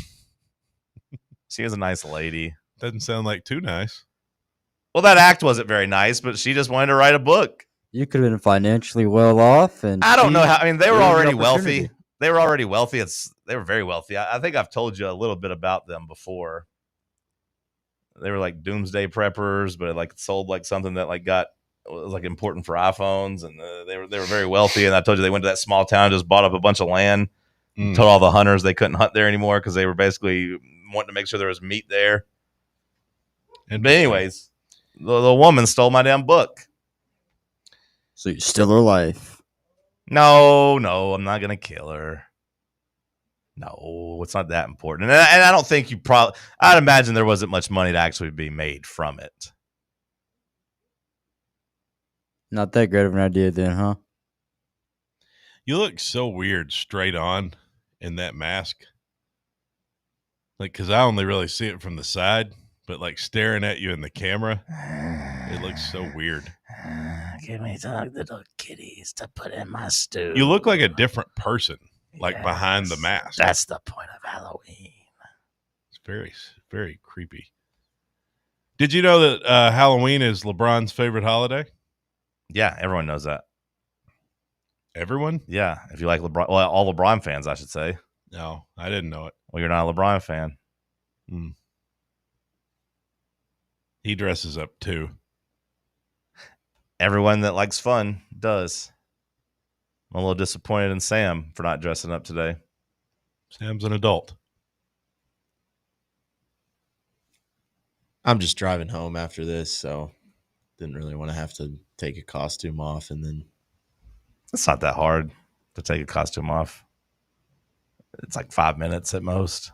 I mean, if you were going to do face paint and stuff, sure. I was. If you're going to do a big strap something to your back like an angel or something, yeah, that might get a little tricky. Like those kids that were the Transformers, they had the big suits and they got down and they morphed. That's going to be me. That could have been a little bit tougher, but it could have easily just popped off most costumes, I'd say. We'll look around the rest of the country, around the rest of the SEC. Little Tennessee fan rooting guide. Stick with us. It's Talk Sports on Fan Run Radio. Streaming worldwide at fanrunradio.com and on the free Fan Run app. This is Big Orange Country's sports talk radio superstation. Fan Run Radio, Knoxville. Blackford Veterinary Surgery Referral specializes in surgeries not regularly performed by your pet's general veterinarian. They're currently accepting referrals from vets all across the country. With their newly renovated state-of-the-art surgery center and highly trained staff, clients can rely on professional and thorough care. If your vet says that your pet needs surgery or rehab, ask for a referral to Blackford Vet and let them get your best friend back on its feet. Located conveniently in West Knoxville. For more information, visit blackfordvetsurgery.com. Citizens National Bank, Kick off this football season with a CNB Plus Perks checking account. Move downfield with free online and mobile banking. And cross the goal line with extended evening hours and Saturday banking. Banking at CNB has its perks. Find out more at cnbtn.com. Citizens National Bank. Banking never felt so good. Member FDIC. Rickard Ridge Barbecue, located in beautiful Cove Lake State Park. Rickard Ridge is home of the best ribs in the volunteer state. Smoked daily by pitmaster Mark Rickard. The barbecue at Rickard Ridge is mouth-watering, fall-off-the-bone delicious. Take the scenic drive up I-75 to exit 134. For directions and to look at the rest of the menu, visit Rickard Ridge online at rickardridgebbq.com. Fall fans, reimagine your home at Broadway Carpets and Flooring for any remodeling or building needs. With a variety of carpets, rugs, hardwood, vinyl, and stone, Broadway has all the flooring and installation options you're looking for, including pet-resistant products like Pet Perfect Carpet from Shaw Floors. Visit their showroom in downtown Knoxville or the location in West Knoxville located on Kingston Pike near Pellissippi Parkway today. Have you ever found yourself wishing your clothes looked brand new again? Whether it's your favorite suit, that little black dress, or your comfy winter coat, Crown Cleaners can make it happen. From stubborn stains to delicate fabrics, the expert team at Crown Cleaners uses the latest cleaning technology to ensure your clothes come back looking and feeling fresh. Visit one of their 2 area locations, Kingston Pike on Bearden Hill or South North Shore Drive near Dunkin' Donuts. Online at crowncleaners.com. Crown Cleaners, a tradition of excellence.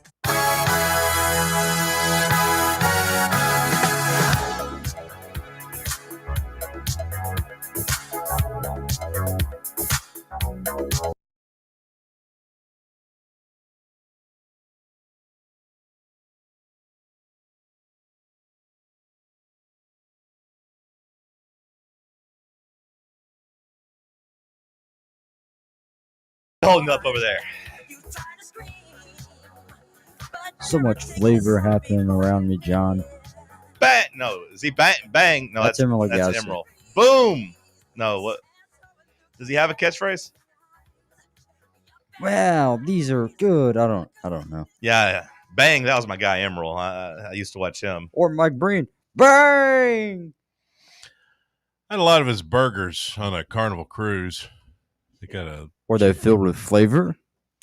People hate that one. They were fine. People hate that one up in Gatlinburg. Is that a cheeseburger place? It's a Flavor Town. It's a Flavor Town, and like the reviews on basically all those restaurants are just like, this is terrible. This is overpriced. It's terrible. I went in there one time. It's one of the worst places I've ever been in, and I've heard that from multiple people. Yeah. It's awful. I don't know if it's still open or not, but it's awful. It doesn't have guys' touch, huh? Those burgers are free on the cruise. I've had like 20 of those. Those burgers pretty good on the cruise, yeah. When you're drunk and you just got unlimited cheeseburgers, like the ice cream was always what got me. Oh yeah, I just ate nonstop ice cream. Why not both? Why not a cheeseburger and a cone? I do pizza. The pizza bar got me more. It was always weird. I would always lose weight on the cruise, but I'd just eat nothing but ice cream. But I guess you just walk so much and sweat so much, I'd always come back a couple pounds lighter. But I would eat just nothing but ice cream. Cruise is bad for me. It's unlimited food is not. I don't know if you guys know this, but I've had problems with overeating in the past, and what gave it away? Thank you for telling your story. Yeah, you bet. And a cruise is just like, if you give me unlimited cheeseburgers, I don't really have at a certain point I'd get full and I'd be like, okay, that's enough cheeseburgers. But like normally you order a cheeseburger, you just order one or two if you're feeling frisky. But like when you can tell the guy with no shame, I'll take 4. Give me 4 cheeseburgers. Yeah. I mean, take it back to the table. It's fun. That's what I would do. I just go just scarf down multiple cheeseburgers. The ice cream, you didn't have to tell anybody. You just walked up and got it yourself. You didn't have to look anybody in the eye to get those. Yeah. Looking around the rest of the country, the rest of the SEC, I know most people might be like, no, it's stupid. It's dumb. Just win out. I like looking at the scenarios. I like having things to be hating about. I like being a hater. So I got my rooting guide ready to help you be a hater with me this week. Here are my top 5 teams to root for or root against, depending on how you look at it. Except for Tennessee, of course, who we know is the most important thing, right? We know, hey, Tennessee's got to go 10-2. Yeah. I got that. You got to beat Oklahoma. Yeah. I understand. But Cody, here's my top 5 otherwise. You ready? Mm-hmm. You ready? Yes. Number 5, the 5th most important result for me this weekend. I want Utah to beat Cincinnati. Okay. Utah at home. I want to say 10-point favorites, 9.5-point favorites over Cincinnati. Let's go ahead. Let's hand Cincinnati a second loss. Utah already has 2 losses. Bada boom, bada bing. We need the Big 12 to kind of make sure that they don't have any multiple teams getting to the conference championship with 1 loss or fewer, just in case. We are pro cannibalization when it comes to teams eating each other. That's right. And I want Utah to beat Cincinnati. Number 4, this one proved to be controversial on Instagram and Facebook when I put it out last night. But my number 4, I got Texas over Vanderbilt. Yeah, I disagree with that.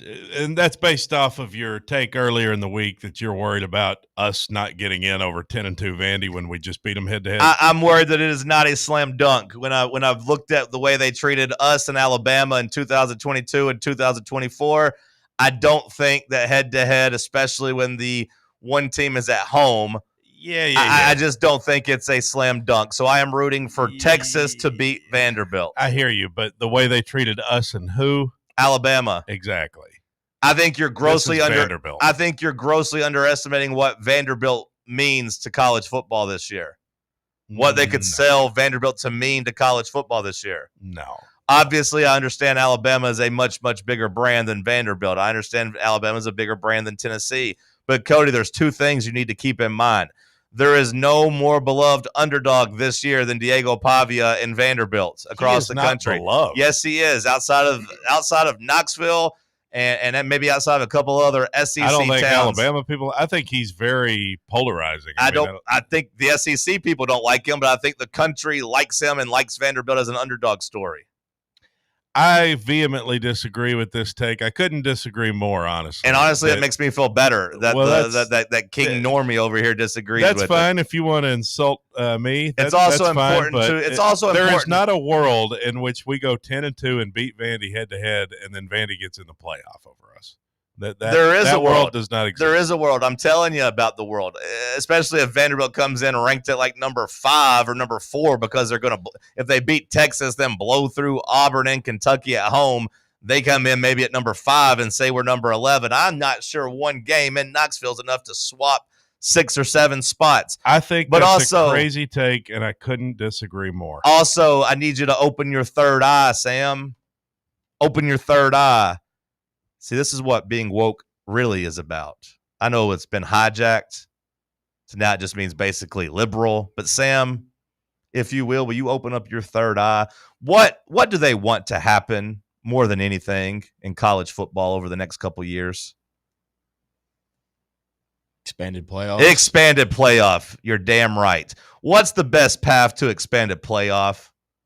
Leaving out a program that matters, that has a resume that you could look at and say, wow, if this team couldn't get in, we need more playoff spots.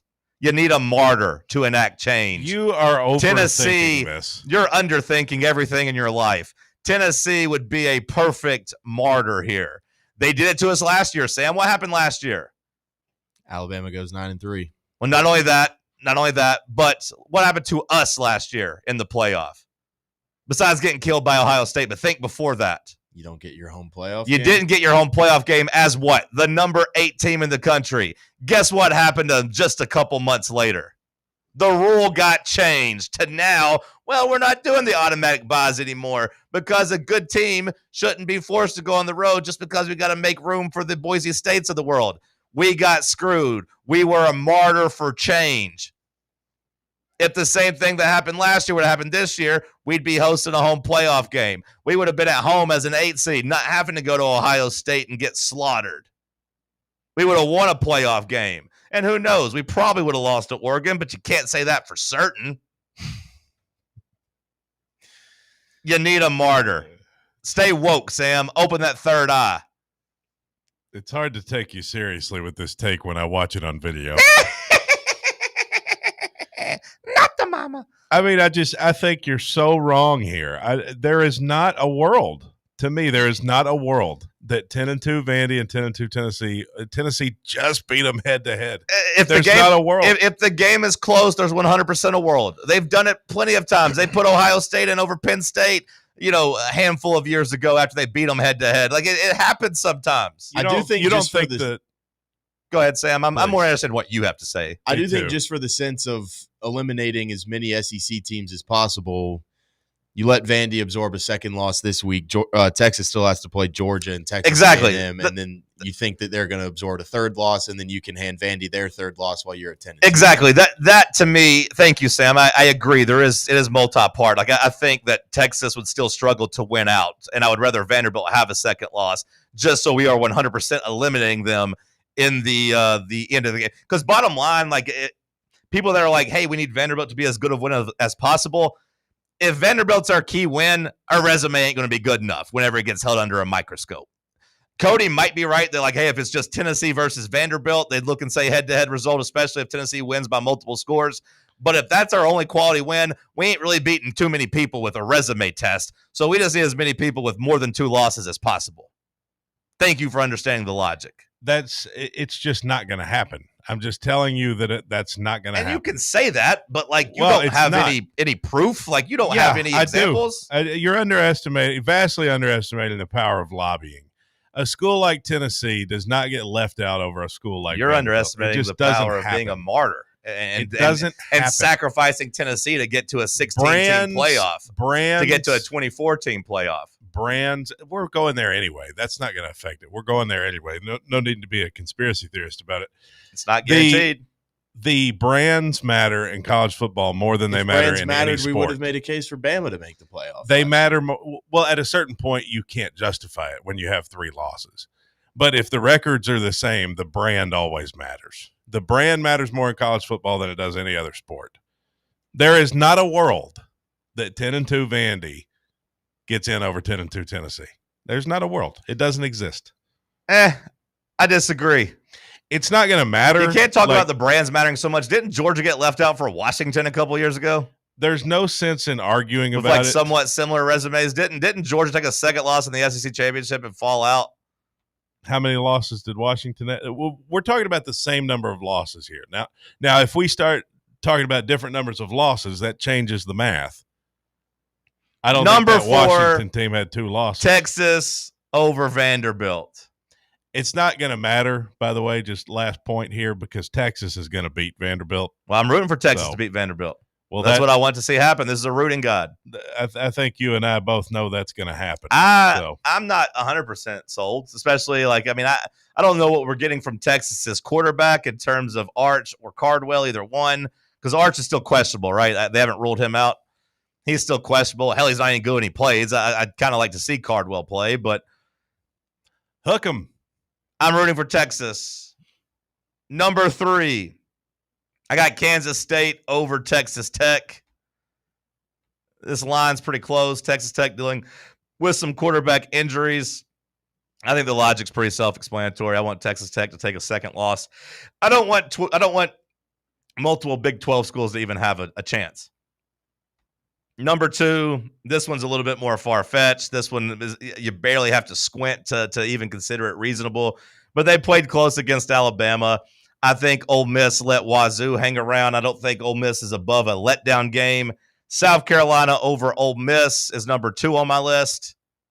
Self-explanatory again. Ole Miss takes a second loss, especially a bad loss to South Carolina. That helps Tennessee. Number one, I go with the Gators over Georgia. Got some blowback on this one on Instagram and Facebook as well. Give us a follow. Fan Run Sports, Fox Sports Knoxville. They all said we should be rooting for Georgia to win out to make our loss look better. I think that's dumb. I think we should be rooting for Georgia to get to 3 losses to eliminate themselves. Like Sam said, we need as many many teams outside of that 2-loss threshold as possible.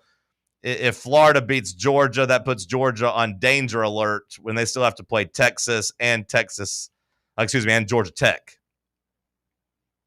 Now, on the flip side, you could tell me that Florida beating Georgia would be bad for the vibes of us going into the swamp, and I wouldn't disagree there. But just this week, if I'm looking at things in a vacuum, I'm rooting for Florida to beat Georgia the most out of all those. I agree with you on this one because I do think that Georgia is probably the most vulnerable to taking a third loss.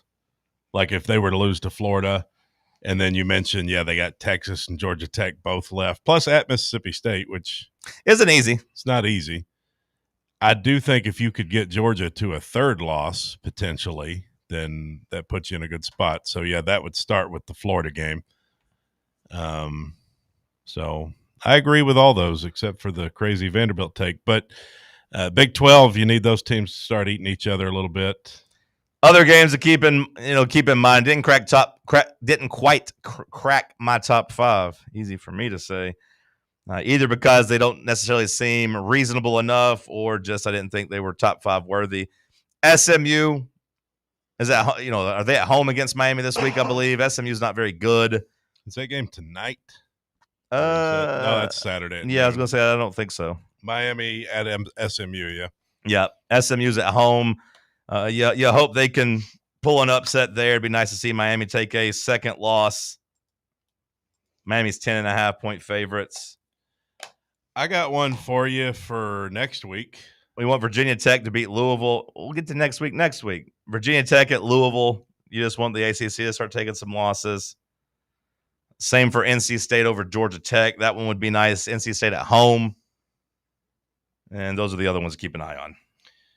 I don't even know if it's next week, but Notre Dame, obviously a school we got to keep an eye on. And Sam, we discussed Pittsburgh as being a potential slip up there for Notre Dame. That game is at Pitt in a couple weeks. What about Navy? Do we give any? No. You think that'll just be an ass whipping? Yeah, I'm not. I mean, I'm open to being pleasantly surprised, Cody, but I don't anticipate. I'll root for the troops, but I'm not expecting them to go out there and give me a performance that can knock them off. You don't think they got anywhere near the level of capabilities? We've done this the last couple of years, and Notre Dame just kills them. Navy got them the one time. I don't think it'll happen anytime soon again. Pittsburgh's your biggest ally, though, down the stretch. They play Notre Dame. They play at Georgia Tech. They play Miami. So, you need Pittsburgh to be pretty good. Hell, if they win all those games, they might be in the mix. They'd be in the ACC championship.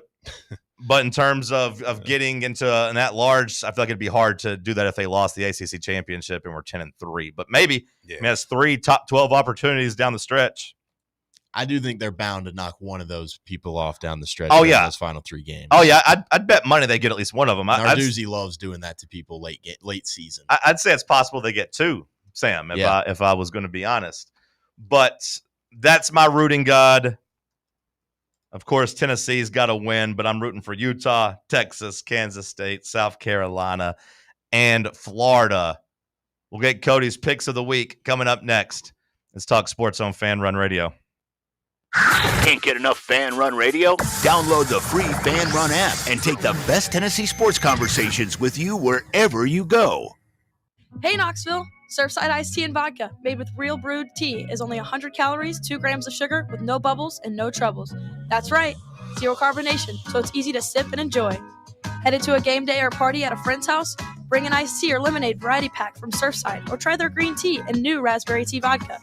Find the can with the sunset stripes this season. Surfside iced tea and vodka, sold at bars, restaurants, and stores near you. Surfside iced tea and vodka, sunshine in a can. Must be 21 or older. Enjoy responsibly. Fan Run is giving away a huge prize package. That's a big box. What's in there? You're going to want to find out.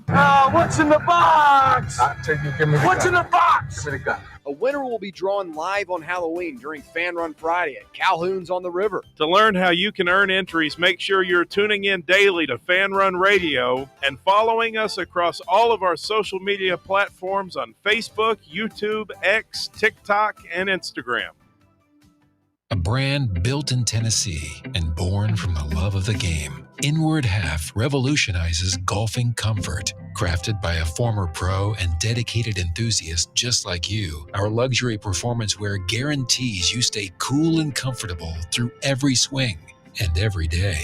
We're not just a brand. We've set out to create a lifestyle for those who understand that impeccable style and premium performance are a hole-in-one. Enjoy the walk-in with Inward Half. Hey, Vols fans, Cody Brown here.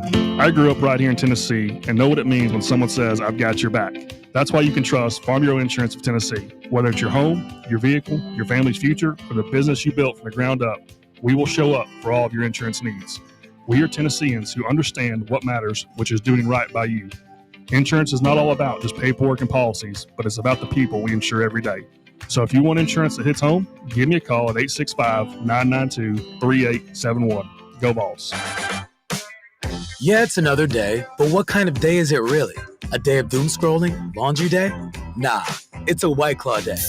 Light and refreshing tasting, uniquely cold way filtered. There's an iconic flavor for everyone. So grab a pack, grab your friends. Make the most of each day with those who matter most. When you're together with White Claw, every day is a once-in-a-lifetime experience. You just gotta grab it. White Claw. Grab life by the claw. Please drink responsibly. Hard seltzer with flavors. White Claw Seltzer Works, Chicago, Illinois. Welcome to today. The day where you no longer have to.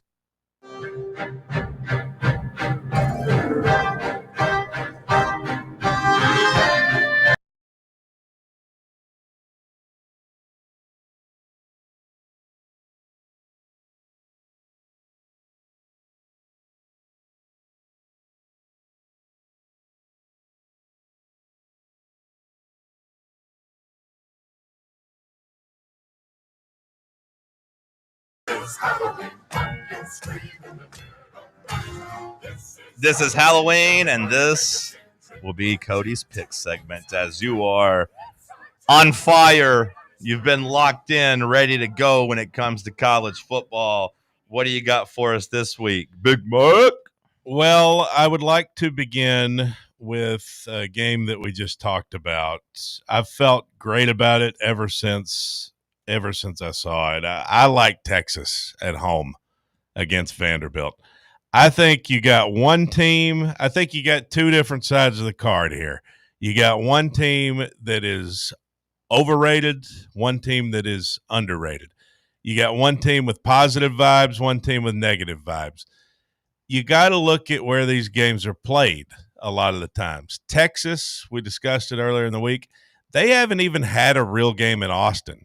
So, like, yes, there's been so much negativity. Oh, Arch sucks. Texas sucks. They're overrated. And they may be overrated. I don't think they're clearly not the number one team in the country, which is what – so, by definition, preseason number one, they would be overrated. But these struggles that they've had have almost been exclusively on the road. They finally get a game at home in Austin.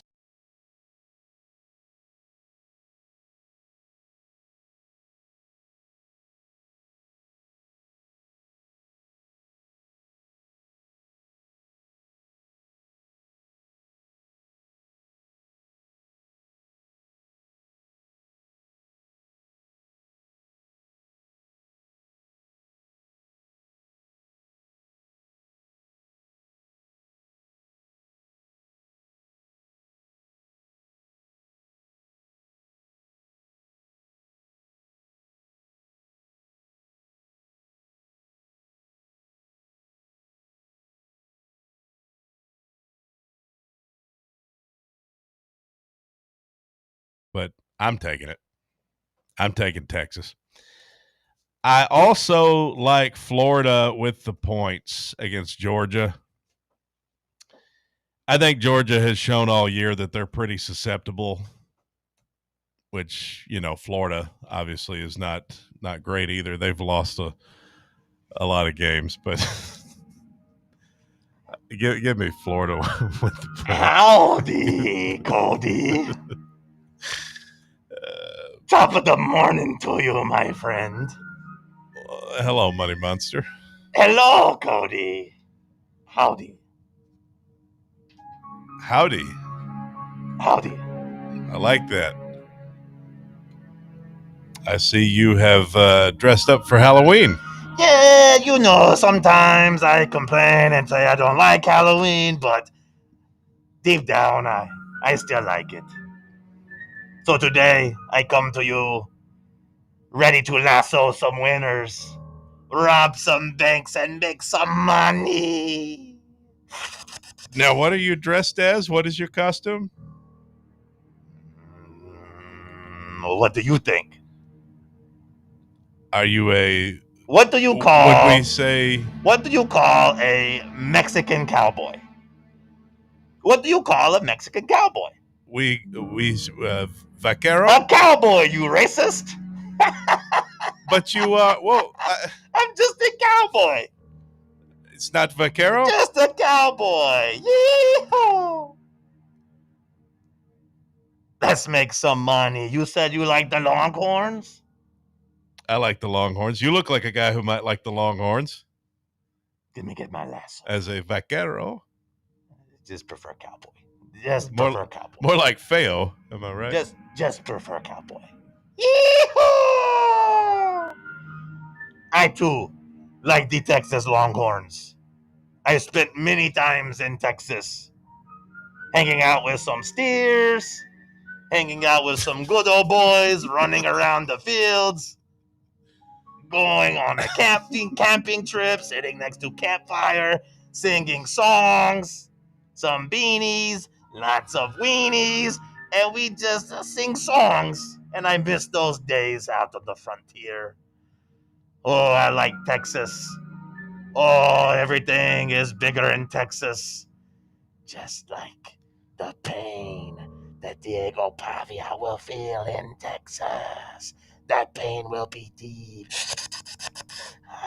Give me the Longhorns. Diego Pavia has not played a defense as good as Texas. Did you watch Missouri game last week? Yes. He sucked against Missouri. He's very lucky that Missouri's quarterback decided to hand the ball to Vanderbilt's defensive back and let him run down the field. I've never seen such a thing.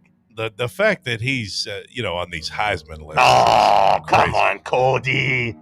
I tell all my friends, I've got this very jolly, smart friend, Cody. You're smart enough to know that he is not Heisman good. Oh, I know that. He's not Heisman worthy. Pay them no mind. Just seeing him on the list, though, it drives me crazy. Texas. Hook 'em. Now, when you say everything's bigger in Texas. Everything. Everything? Everything is bigger than in Texas. Yeah. The steers. And the good times with my buddies next to campfires. The good old boys, you call them. The beanies, the weenies, everything is bigger in Texas. You know what else is bigger in Texas? What's that? The check. The check that we're going to get when the Longhorns take down the Commodores. Hook 'em. Hook 'em. Hook 'em. Last week, we did not do so well with the unders. For like the 10th straight week, Money Monster go 2-2. 2-3 if you count the parlay loss, but we went under, no good. Bad. South Florida, Memphis, they scored too many points. Lane Kiffin, Brent Venables, they played no defense. This week we go over. Over. In one game in particular, it's called the Money Monster's Eye. Yeehaw! Air Force. Army over 50. Air Force. Yeah, that's and right. Army. You support the troops? Both sides. Both sides? All troops. All troops. All troops. Do you support like every troop? Every troop, no matter what. They fight for what they believe. What about Money Monster? Big fan of doing what you want and doing what you believe, no matter what. Troops at the border? What the hell does that mean? Do you support? What is the insinuation there, Cody? I'm just asking. I mean, you said you support all troops. Troops. I mean, even the Border Watch kind of guys. What unit of the military are they in? Let's not get political. It's getting really icy hot in here real fast. Real fast. I don't know about you, Cody. I don't know if I like you anymore. You're a real gringo. You are fail. A real gordo gringo. Gordo gringo, gordo gringo, gringo gordo. Fat white, fat white, fat white. Pick numero tres. Ha ha ha ha. Give me the Pittsburgh Panthers minus 13.5 at Stanford. This new Pittsburgh quarterback is very good. Stanford, very not good. I think the Panthers roll. I'm seeing 14.5 here on my numbers.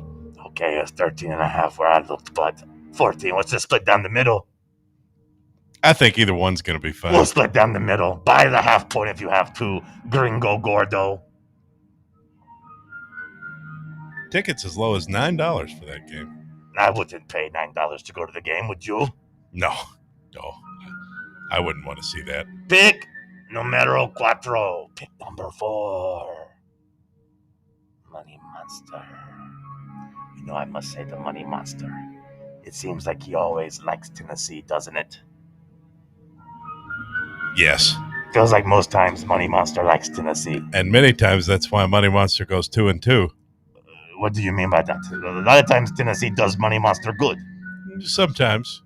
About half the time. Yeah. But that's gambling, you know. Go, sometimes you win, sometimes you lose. Yeah, Money Monster never loses. That's true. Not all year Money Monster We hasn't tie a lot, but good thing we hit parlay to start the year.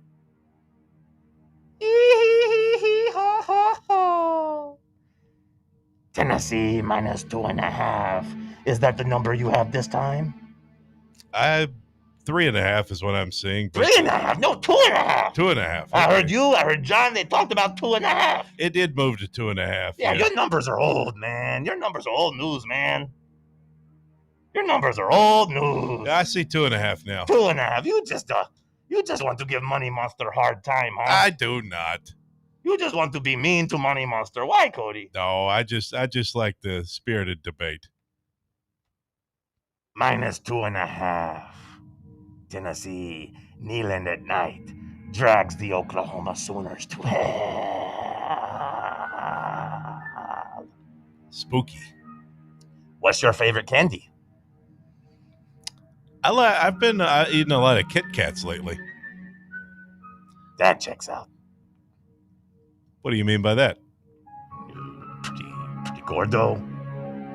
Pretty gordo. You say you eat lots of Kit Kats. I said that checks out. You eat lots of candy, you'll get fat. That's how it works.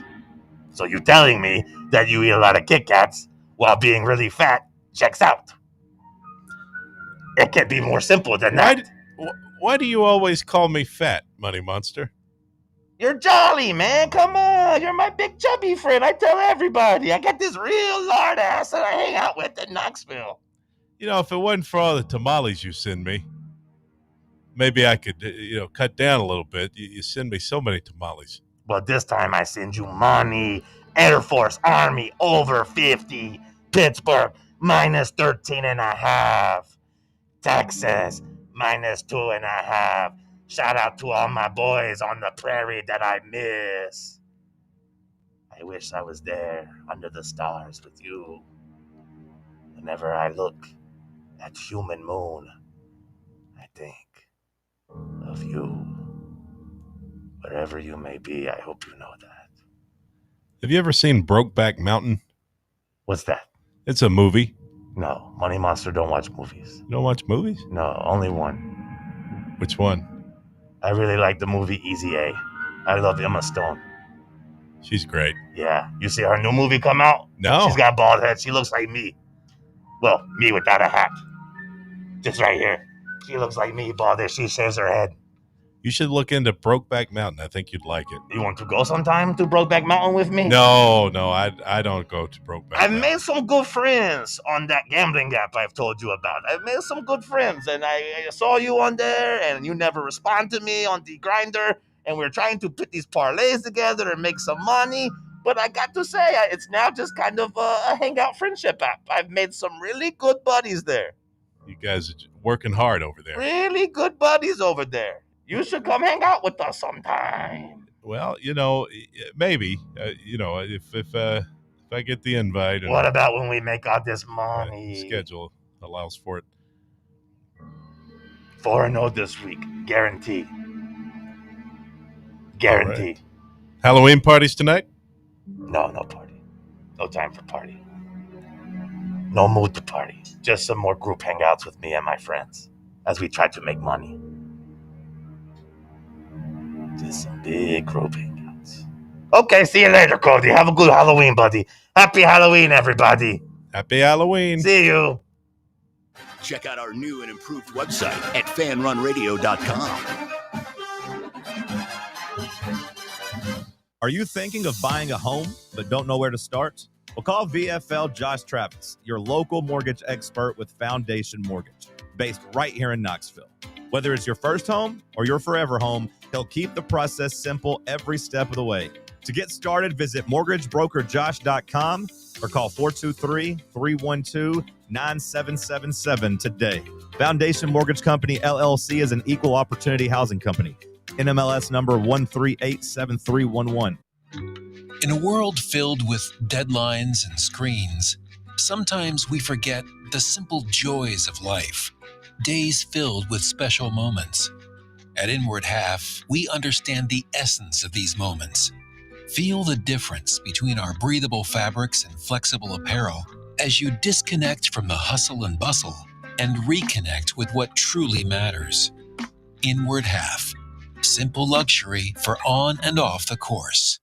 Got a flat tire? Strange noise under the hood? Don't stress. Roll into Matlock Tire and Auto Service. From oil changes and brake repairs to brand new tires, Matlock's certified techs do it all. Fast, friendly, and fair priced, Matlock is the home of the price match guarantee. Bring in any competitor's ad and Matlock will match the exact same tire for the exact same price. Matlock Tire and Auto Service. 5 locations in East Tennessee. Visit matlocktireservice.com to find the location nearest you and schedule your appointment.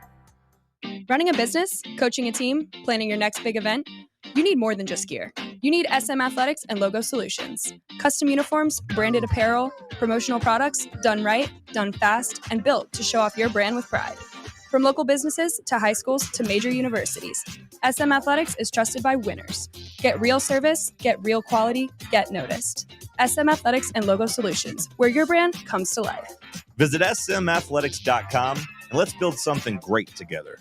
Hi, this is Bo Kregner from the Kregner Group at Realty Executives, and I know there's a lot of choices here in East Tennessee when it comes to choosing a realtor.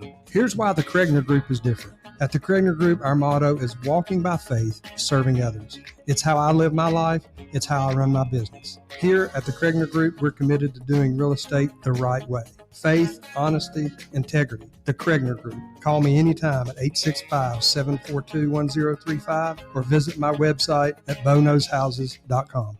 You're listening to FM 105.7 and AM 1340, WKGN Knoxville, and W289CU Knoxville, Fan Run Radio. Hey, Vols fans, Cody Brown here. I grew up right here in Tennessee and know what it means when someone says, I've got your back. That's why you can trust Farm Bureau Insurance of Tennessee. Whether it's your home, your vehicle, your family's future, or the business you built from the ground up, we will show up for all of your insurance needs. We are Tennesseans who understand what matters, which is doing right by you. Insurance is not all about just paperwork and policies, but it's about the people we insure every day. So if you want insurance that hits home, give me a call at 865-992-3871. Go Vols. Blackford Veterinary Surgery Referral specializes in surgeries not regularly performed by your pet's general veterinarian. They're currently accepting referrals from vets all across the country. With their newly renovated state-of-the-art surgery center and highly trained staff, clients can rely on professional and thorough care. If your vet says that your pet needs surgery or rehab, ask for a referral to Blackford Vet and let them get your best friend back on its feet. Located conveniently in West Knoxville. For more information, visit blackfordvetsurgery.com.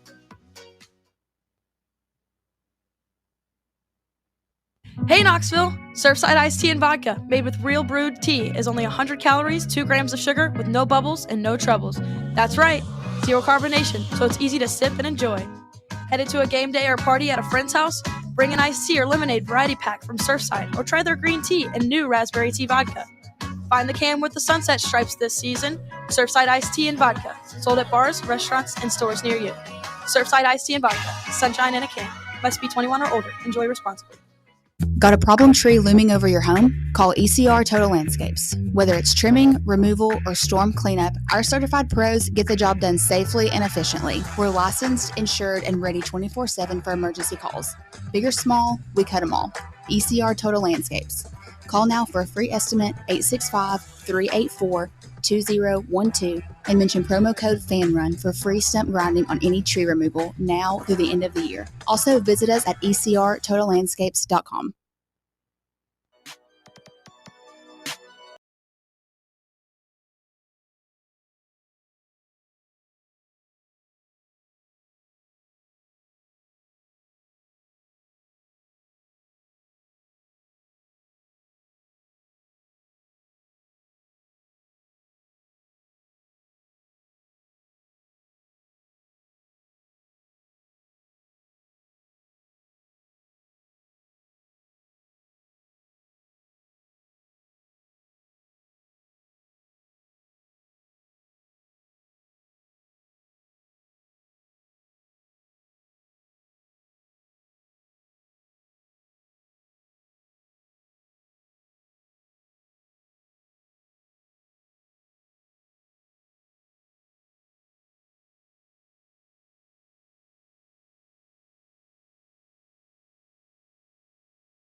TalkSports. Hour number 3 kicking off here in the White Claw Hard Seltzer Studios.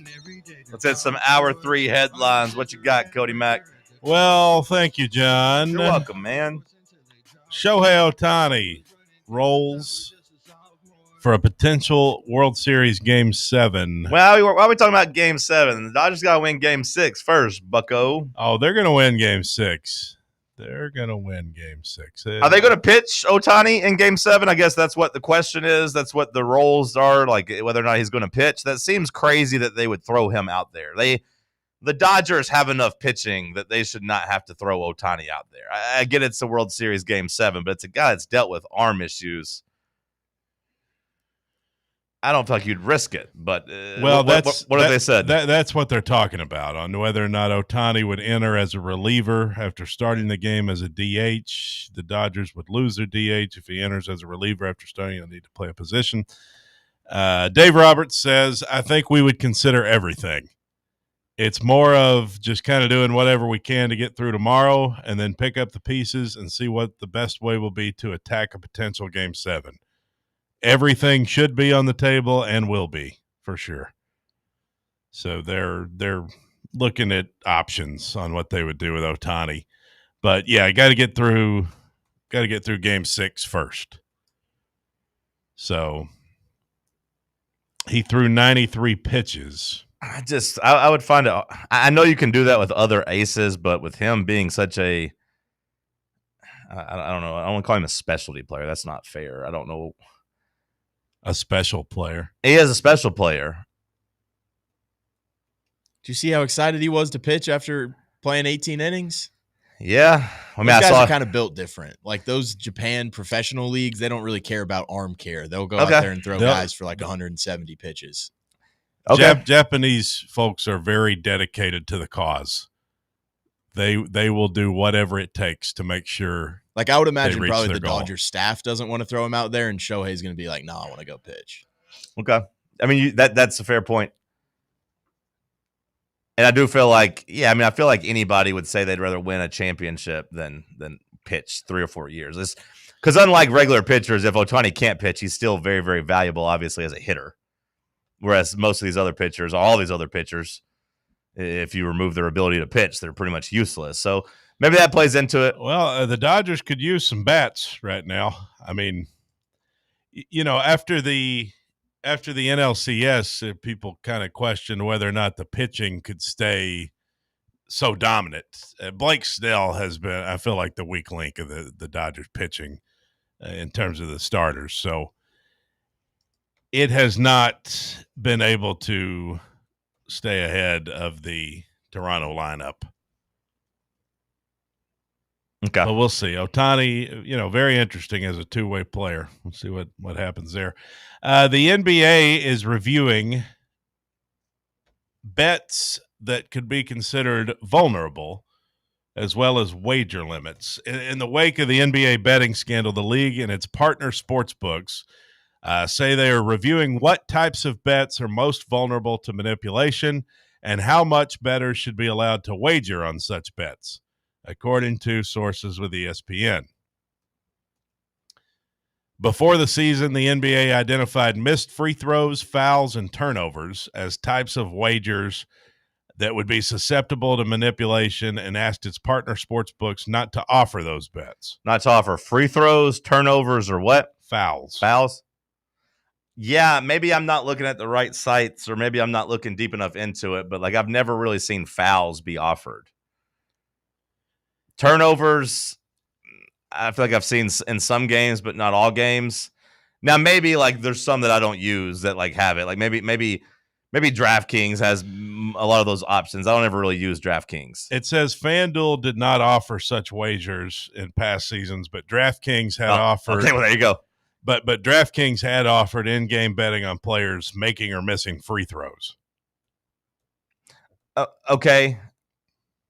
So, that would be kind of along the lines of the Cleveland Guardians pitcher, throwing first pitch balls. So, basically, it'd be easy to go out there and tank your first free throw to make sure you miss the first free throw. Okay. I guess. Turnovers, kind of self-explanatory. Just throw the ball away a couple times.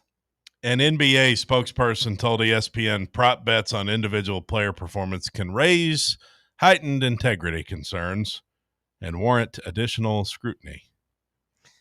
So we'll see if some of these prop bets go away. I wish we had college prop bets in Tennessee, but I also understand why we don't. Just imagine every college player having the option to go out there and do that stuff. You'd have to police it so much more. Yeah. It's hard enough in the NBA, and there's only 450 players in the NBA. Well, this may actually be the story of the day here, and we haven't even talked about it. Oh, okay. What is it? What's the story of the day? Disney and ESPN is no longer on YouTube TV due to a carriage dispute. Yeah, I will say this one feels like it might be headed. I feel like it also. I feel like this one might be headed to a longer fight. Well, I will be headed to a different service. I just think you're going to see ESPN be less pressured into giving in to these cable companies. I know they've been kind of a bully anyways over the years because they have the product that we all want. We love our sports. But ESPN is really focused on trying to grow their direct-to-consumer app, their direct-to-consumer product, where they're charging you $20 a month or whatever it is to sign up and get their stuff.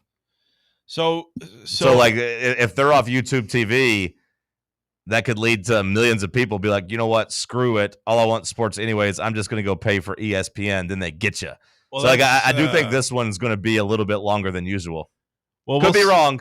I mean, yeah, we'll see what YouTube TV does when these subscriptions start falling off, because I imagine there are millions of people like me who only have YouTube TV for sports. Now, it's kind of inexcusable in 2025 to not have a digital antenna. You should go get you a digital antenna. They're like $20. Yeah, I mean, that still only gets you ABC, NBC, and CBS. No, right? I know, and Fox, but that. For instance, there's going to be a lot of people that want to watch Tennessee tomorrow. Well, yeah. And Vandy, Texas, right? That one's also on ABC, right? Or am I wrong on that? Maybe Vandy, Texas isn't, but Georgia, Florida is also on ABC. And, of course, NFL Sunday, if you are going to cancel your YouTube TV, you could watch the NFL. You could watch some of these other games with an antenna. You should get some for somebody if you are just a streamer. Vandy, Texas is ABC. Which I guess Vandy, Texas, and Georgia, Florida are all I really care about tomorrow before the Tennessee game. But, how do they not have this worked out? I don't think they're going to get it worked out. I mean, they will eventually, but like I do think you're going to see this drag on because I think these cable companies, and I'll throw YouTube TV in there as a cable company, even though they're not traditionally a cable company, but for this conversation, it's the same thing.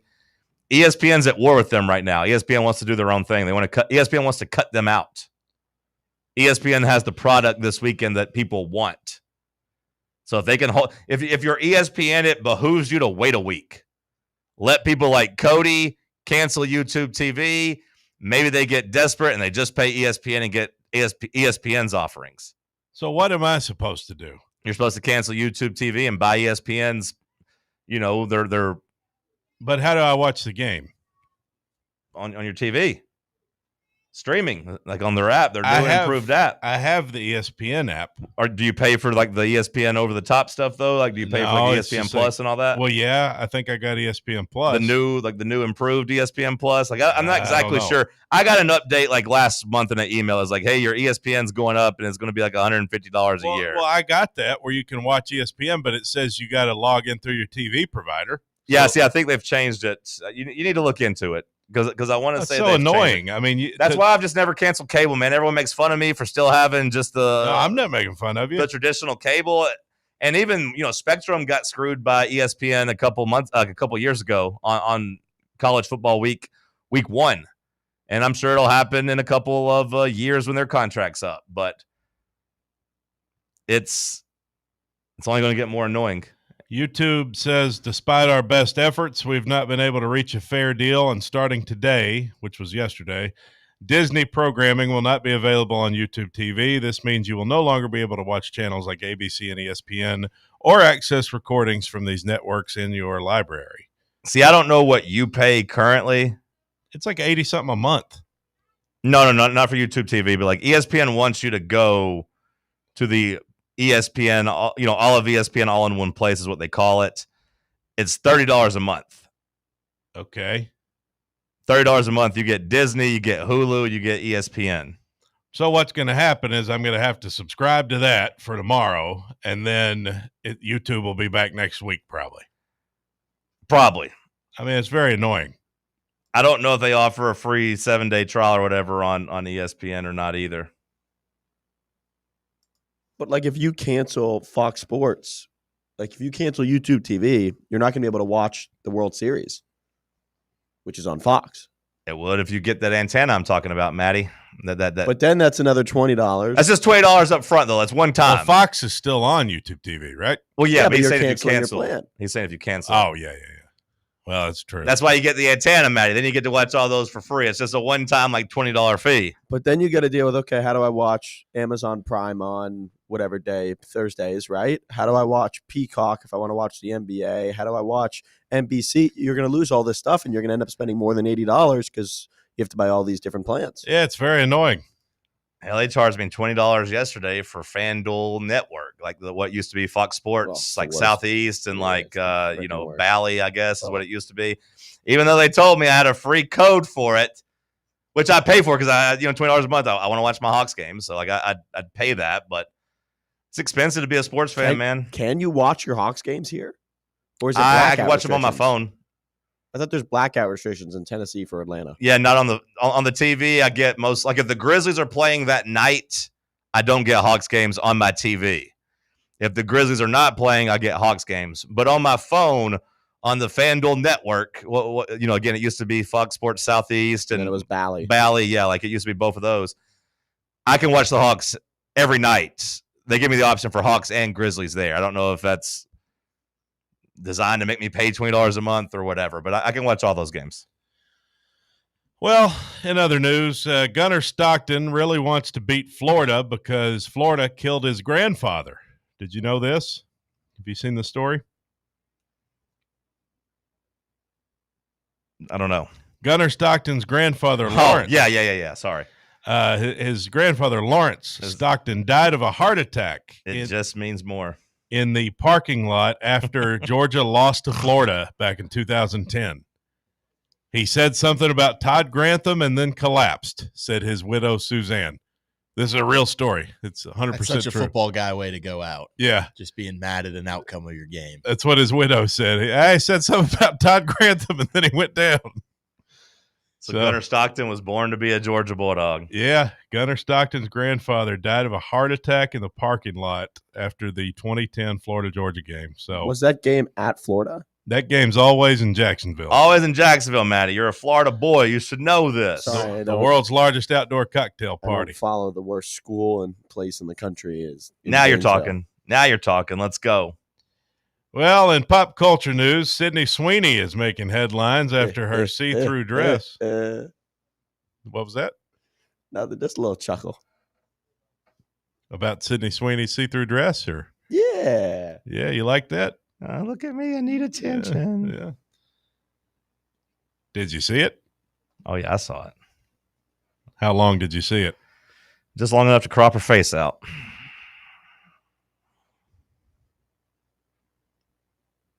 That's kind of rude. Maybe it is. She probably wouldn't like my face either. Well, who knows? Coastal Carolina, did you see where they're giving away free food at football games? Yeah. Yeah, they announced that earlier in the year. Yeah. Did something happen with it? I remember the story back a few months ago, but no, they just put out a video of it. Of just reminding people lining up. They've been doing it all year, haven't they? Yeah, they have been. I just think it's cool. Did you see this video? Did you think it was new and it was? No, I knew it wasn't new because we wrote the story about it. Well, why the hell are you talking about it now? Well, because I just saw a video of it. So what's the headline? Newsman sees video? Yeah, I'm scrolling. I'm just over here scrolling, bro. Kendrick Lamar's Luther left the Hot 100 a couple days ago, according to Rolling Stone. You familiar with the song Kendrick Lamar's Luther? No.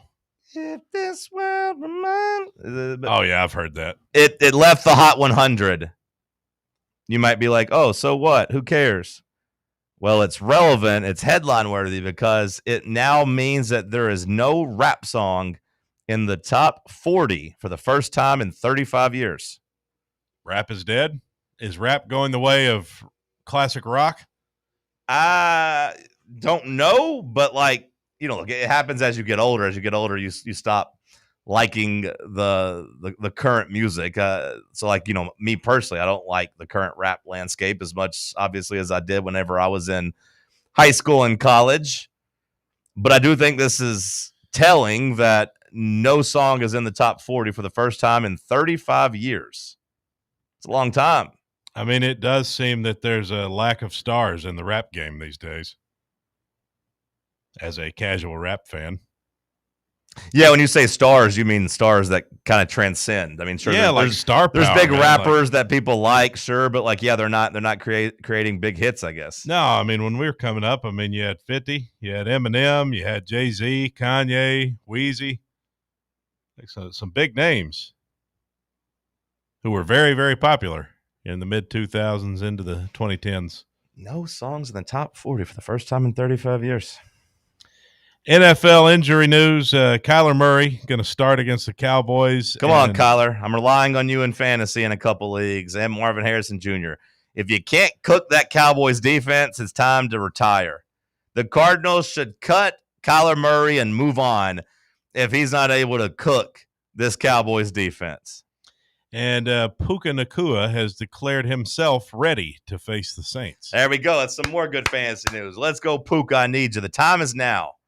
The time is now to make a run. Let's go. Anything else? That looks like that's about it. Maddie, you got about 30 minutes to get ready. Maddie's hot take of the week. So you got about 25 to 30 minutes to get ready. So you can't say I sprung it on you and caught you by surprise this time. So I hope you've been cooking something up all week. We'll get to that. We'll look around the rest of the football landscape, talk some more Tennessee, Oklahoma. Coming up next, let's talk sports on Fan Run Radio. For the fans, by the fans, this is Fan Run Radio, Knoxville. Knoxville, get ready. The big sports show is coming Saturday, November 8th at the World Exposition Hall. Meet your favorite sports stars, Hall of Famer Earl Campbell, baseball greats Wade Boggs, Dwight Gooden, and Jose Canseco, plus UT legends Shamiqua Holtzclaw, Carl Pickens, and many more. Autographs, photos, and memories you'll never forget, all in one huge day. Tickets on sale. Get yours now at bigsportshow.com. That's bigsportshow.com. The Big Sports Show, Saturday, November 8th, Knoxville. Don't miss it. Are you thinking of buying a home but don't know where to start? Well, call VFL Josh Travis, your local mortgage expert with Foundation Mortgage, based right here in Knoxville. Whether it's your first home or your forever home, he'll keep the process simple every step of the way. To get started, visit mortgagebrokerjosh.com or call 423-312-9777 today. Foundation Mortgage Company, LLC is an equal opportunity housing company. NMLS number 1387311. What kind of day is it? It's a White Claw day. Light and refreshing tasting, uniquely cold way filtered. There's an iconic flavor for everyone. Come on, grab a pack. White Claw. Grab life by the claw. Please drink responsibly. Hard seltzer with flavor. White Claw Seltzer Works, Chicago, Illinois. Friday Night Lights are back, and that means so is the SM Athletics Friday Night Scoreboard Show. Join me, Tim Hill, a.k.a. Vols Tim 85, and my crew every Friday night starting at 9:30 p.m. Live action, live calls, and all of the biggest talking points in East Tennessee high school football. It's the Friday Night Scoreboard Show presented by SM Athletics right here on Fan Run Radio, 1340 AM, the free Fan Run app, and streaming live on YouTube on Fan Run TV. At Knoxville Insurance Group, they understand the challenges many consumers face when searching for insurance coverage. That's why whether it's for you, your family, or your business, they create a coverage plan specifically for your unique needs. Knoxville Insurance Group is an independent firm, which means they aren't beholden to just one insurance company. They search multiple companies, acting as your negotiator to find you the best possible policy and price. Start a quote in minutes at knoxvilleInsuranceGroup.com or call them today at 865-694-9788. For over 3 years, Crumble Cookies has served the Knoxville area. From Clinton Highway to Parkside Drive, even our friends out in Maryville have reached you, our fans, with the best cookies in the game. This fall, Crumble is gearing up for yet another fantastic season. Whether you're tailgating or looking for a pick-me-up after getting the kids from school, Crumble has you covered. Download the Crumble app to check out this week's rewards and features. And stop on by. Tell them Fan Run sent you, but don't miss the cookies.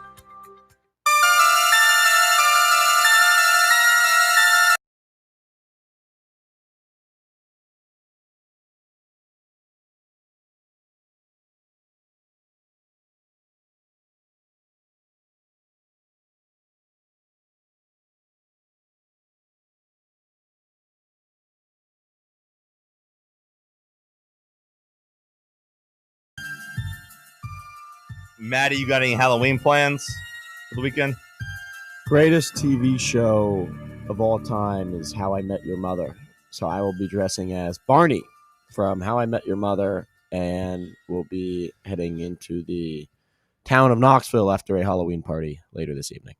Are you dyeing your hair blonde?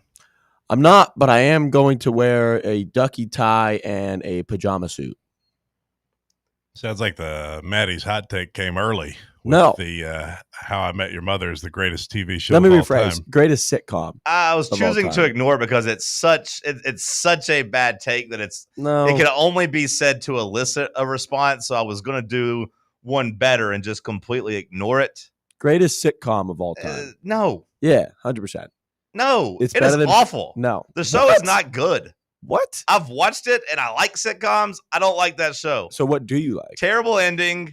Terrible story. ending. It's got one of the greatest endings. Everyone hates the ending. No, everyone loves the ending. That ending is universally It hated. ends just the way it started. It's an outstanding ending. Everyone hates the ending. Oh, you have been talking to the wrong people. Who you been talking to? All I do is see people complain about that ending online. It's online. You being like Well, who the hell else am I supposed to talk to? None of my friends in real life watch How I Met Your why Mother. don't you do what the Money Monster does and ask the people on Grindr? They might like it. Let me guess. They might like It starts and ends with just four people sitting in a booth. No, that would be Friends, and it would be a terrible ending. That's how Friends ends. They're all the same to me. Yeah.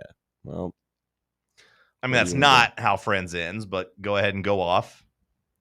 Then what's the greatest sitcom of all time? Friends ends with them just leaving the apartment is how Friends ends. Terrible ending. Now, they were headed to the coffee shop, sure, but give me your top 3 greatest sitcoms. Malcolm in the Middle, okay, King of Queens, and then Seinfeld. See, Seinfeld's great, but I wasn't even around for this stuff. I'm 22, so this is not my. Well, that's fun. Era. Yeah, you can say that instead of saying it's the greatest sitcom of all my time. era. You can come out and say I am uninformed in my opinion. I don't know what I'm talking about, but you could say my favorite sitcom. But then again, I can name sitcoms in my era that you wouldn't know that people would say could be up there. Oh, he would know them. Well, first of all, I would know them because I've been alive during your era too, Maddie. You've been real busy lately, though. What about Modern Family? Crazy that you didn't choose It's Always Sunny either. I've never heard of Modern Family. That show's so obscure. I've never heard of it. I must have been living under a rock. What's the one with Will Smith? What's the one The with Fresh Will Smith? Prince of Bel-Air? Yeah. That's your era, the Fresh Prince of No, Bel-Air? That's not your era. That's not. I'm just trying to think of things You back don't in think I know 1960. what the hell the Fresh Prince of 1960? Bel-Air is? You think Fresh Prince of Bel-Air was in the 60s? What was your era, Cody? What did you watch growing up? I mean, I'm not Cody's a big not a TV sitcom guy. You don't but know. he's a TV guy. He knows them all. This guy's. You ever heard of this little obscure show, Modern Family? Listen, while you were watching all these shows, I was watching SpongeBob and Mickey Mouse and That's fun. Scooby Doo. Okay, You know what you should do then? You should respect your damn OGs. Listen, Somebody that's been around for all these sitcoms. anybody will tell you that How I Met Your Mother is at the top of the list. In my opinion, it is the greatest sitcom to ever exist. But it should be on everybody's list of top 3, top 5. There's no question. No one will tell you it's at the top of the list. Well, You ever hear of All in the Family? All in the Family's a good one. That was the 70s. You going to the game, Maddie? Of course. You going to be there locked in? Might be my last game. I was thinking about it. It might be my last good home game of the year because I'm not going to Vanderbilt. Wow. And then Okay, there's so New Mexico. that's interesting. So you're an out of towner, right? As you can hear. Although Yep. don't be alarmed or don't be confused. He's not from New Jersey. He's from Miami Sure. somehow. But you know, every year that Vanderbilt game is like around Thanksgiving, and the student section, the crowd's a little light because of it. But this year, I mean, it very well could be a top 10 matchup. It could be. But you're not going to stick around for it. Playoff deciding game for both teams. Yeah, and you're not going to stick around for it. You're going to go home? I will be working for our good friends at Fox Sports at the Miami Dolphins game. Okay. Fins up. So I'm working that game. That sounds like torture. It's Dolphins Saints. Oh, God. No wonder they're like, hey, call Matty. Let him come in. That's still a good opportunity. He can get some good internship hours here. Yeah. So I'll be working that. I won't be here. So this might be it for me, seeing that we don't get a home game. Okay, well, if you're working, that's a little bit different. But I am curious what the student section will look like. How many will just go home? I can tell you that for the first time in 4 years, a bunch of my friends are coming back intentionally because they understand the value of this Okay, game. well, that's good. That makes me feel good. So you'll be at Oklahoma. I'd say a lot of the Tennessee kids will be there, but I'd say it's I'd be surprised if it's a full student section Thanksgiving weekend. But like Maddie said, the stakes are there. The stakes are there. People know that. But still, it's family time. And if you go home for Thanksgiving, you're really going to come back. And then you're going to go home again. Because then, I guess you got to be back anyways for tests. It's not like Christmas. It's not like Christmas break where you go home and you're done, right? Like everybody still would have tests after Thanksgiving. Yeah. So maybe that's a little bit better. Yeah. One thing Thanksgiving, if it's like it was when we were in school, Thanksgiving pretty much ended all regular classes, and then you just had finals. Right. But you had finals, yeah. So some people, like, I was close enough to drive. A lot of people would go home and just study at home and come back for tests. But there's a big game. If there's a big game that would change, Tennessee Vanderbilt ain't been a big game. You know, Kentucky wasn't a big game when it was in that spot. But this year it could be really big if Tennessee is able to win on Saturday, beat Oklahoma, and survive elimination. It's elimination week for some of these teams in the SEC. Texas is on the chopping block. Tennessee is on the chopping block. Oklahoma on the chopping block when it comes to their playoff lives. Is there anything, Sam, Cody, that we haven't talked about with Tennessee, Oklahoma that we need to get out there? Like keys to the game. We always do this, but I feel like we've exhausted them by now. We kind of know the script Tennessee needs. Hey, score points. The sooner you can score them, the better. Turn that pass rush loose against John Mateer. Don't give up the big, huge, long, busted plays. Tackle. Is there anything other than that? Start fast, play a clean game. Yeah, no The team that makes the turnovers. fewest mistakes will win. Yeah. Put on more steam. Yeah, I mean, every game's the same. You got to come out and just got to come out and play well. I mean, you got to execute on offense. You got to tackle on defense. It's not that hard of a game. You just got to do it. Very rarely do you come out and say, hey, let's get off to a slow start, actually. Let's I think it would benefit us if we just, really were stuck in the mud on offense for about a quarter and a half. Let's get a little sea biscuit action going where we like actually getting behind because then we have to play fast and play in a hurry. Yeah. Tennessee could survive a slow start at home. Like, I don't think it's imperative that you get off to some super fast start. Like, if Oklahoma scores first, the game's not over by any means. Hell, if Oklahoma was up 14-0, I don't think the game's over by any means because Tennessee has that offense that can bring you back. Big home crowds react good to comebacks as well. So, like, you could kind of get going. It's not imperative, but the easiest path to victory, the way you overwhelm Oklahoma is the inverse of that, right? Because Tennessee's offense could come back. I don't think Oklahoma's can. And that's why it's such a key is like you could end the game in the first quarter and a half if you play like you did against Kentucky. Now, obviously, Oklahoma's a better opponent than Kentucky, but a lot of the same script could work. Well, we'll see. We'll see what kind of game Mateer has got. If he's good, he can keep him in it, but that hand injury has been an issue. To me, it's just not being sloppy, which has been a concern, obviously, of Tennessee all year. But, like, Ole Miss going on the road, attempting, like, 86 – they had, like, 86 plays, 1 sack and no turnovers. That defensive line for Oklahoma, you just can't get behind the sticks. Gotta keep Joey upright and can't have any just dumb mistakes, any of those tip turnovers type of thing where you've seen those interceptions off of tip passes and stuff like that. Oklahoma's not going to be able to beat you with their offense, I don't think. So just don't give them any short fields. Okay, would that lean towards Tennessee being conservative then? Like, if you have two options, and I know, like, we're smart enough, Sam, to know that, like, situational football, there's times to be aggressive, there's times to be conservative. But let's just look at an overarching. If you're coming into this game, are you pulling Josh Heupel from last year against Oklahoma because that game plan was pretty conservative, and you felt like, hey, as long as you don't make mistakes and turn the ball over, you're going to win that game? Is that kind of how you feel coming into this one of like, hey, Tennessee, just don't make turnovers, don't make mistakes. Hey, 4th and short, we're not going to go for it because we're going to make this Oklahoma offense actually drive the ball and put up points. Is that how you feel? I mean, I'd still like to be aggressive down the field because I don't think they've got the guys that can compete with, Brazel and Staley and Matthews. Sure. And they're just a really tough run defense. I mean, like, even Ole Miss, I think, attempted 40-something. They had 40-something rushes, and even their top running back was only averaging less than 3 yards a carry. So, to me, I think it's going to be hard to play, like, conservative and establish the run. I think you're going to have to go and hit a couple deep shots for sure, but I think it's more just playing clean, like you said. Maybe I'd feel better with a couple deep shots than maybe some of, like, the intermediate stuff over the middle. It is a fine line because aggression does or can lead to mistakes. And I do think that Ole Miss's aggression is what kind of kept Oklahoma in that game. You're right about that. Like, if Ole Miss didn't try to go for a 4th down on their own, like, 30-yard line. Yeah, let's not do that.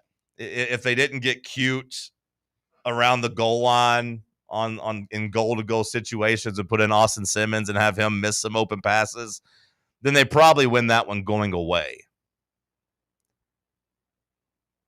I don't want to see Heupel go into a shell, though. Now, I don't want to put the game. I know I've been a big defender, Cody, of Tennessee's defense, but, like, I don't want them to have to, like, win this game or to, like, bow up and, like, actually play a really, really good game. I'd prefer the offense just to make it easy for them.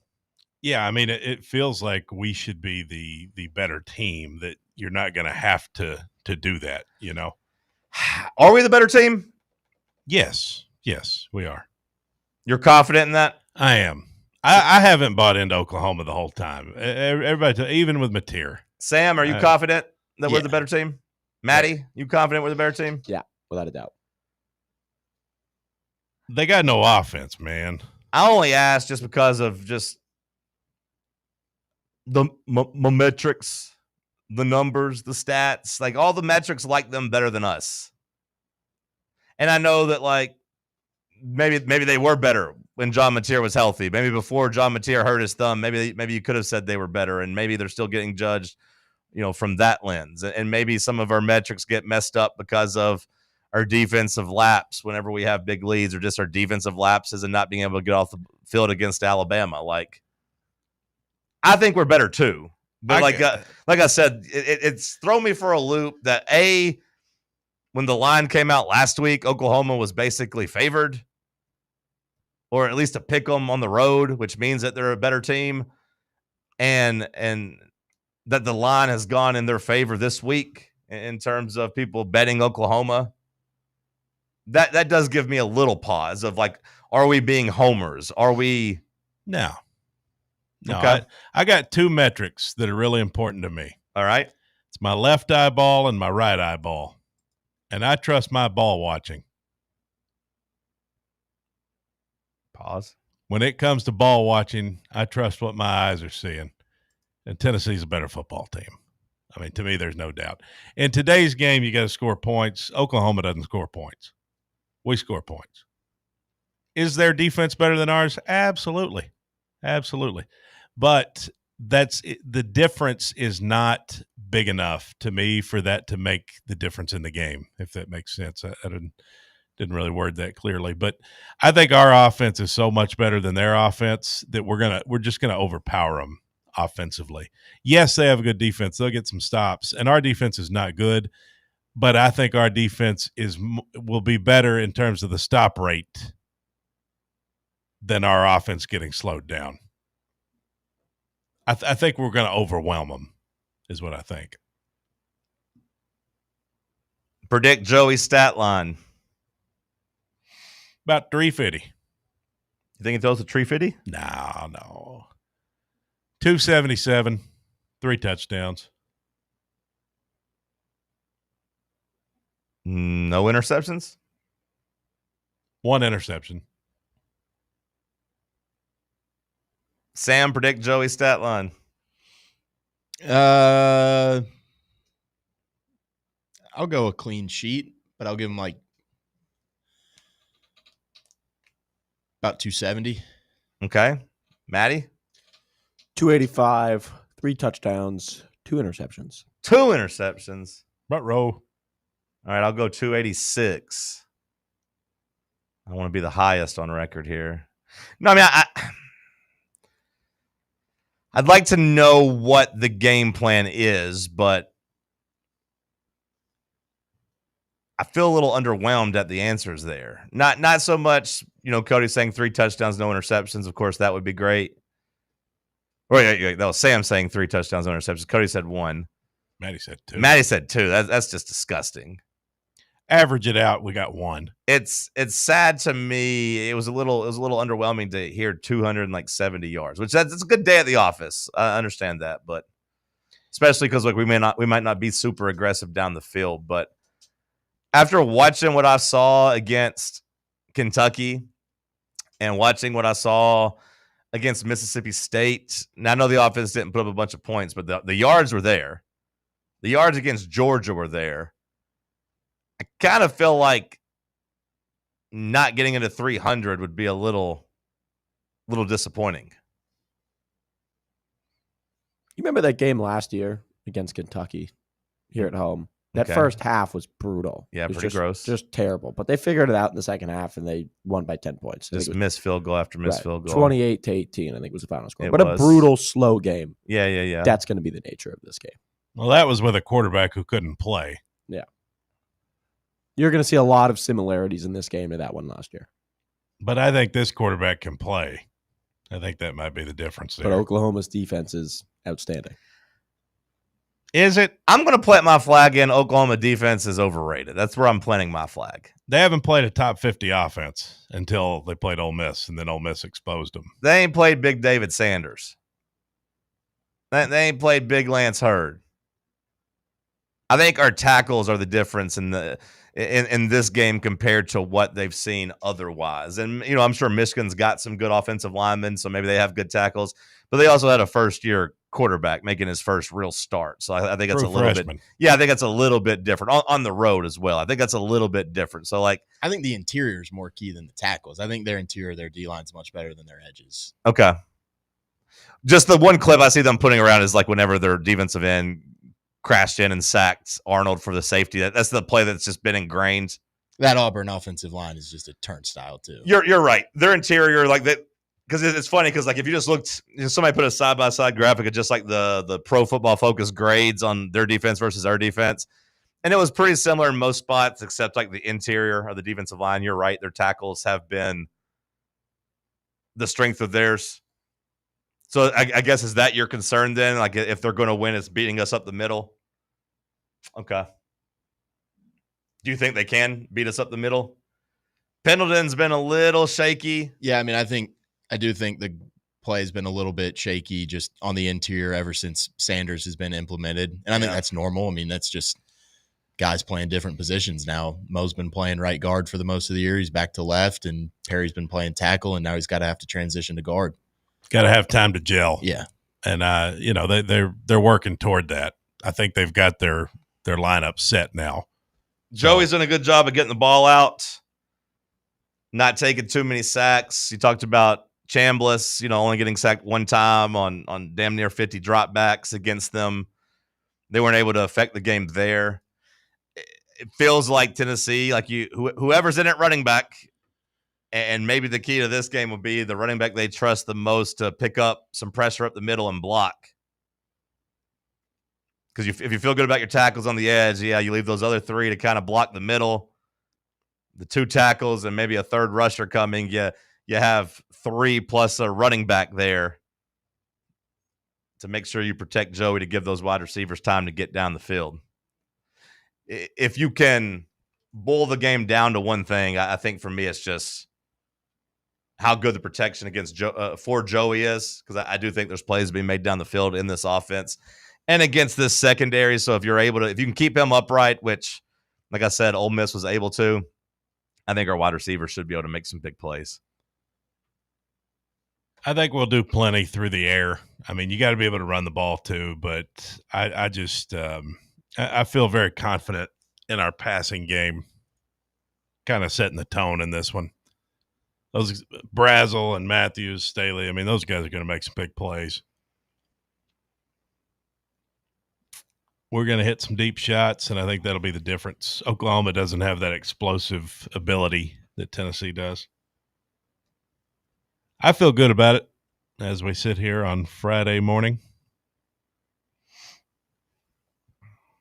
We'll get Maddie's hot take of the week coming up. We'll get score predictions.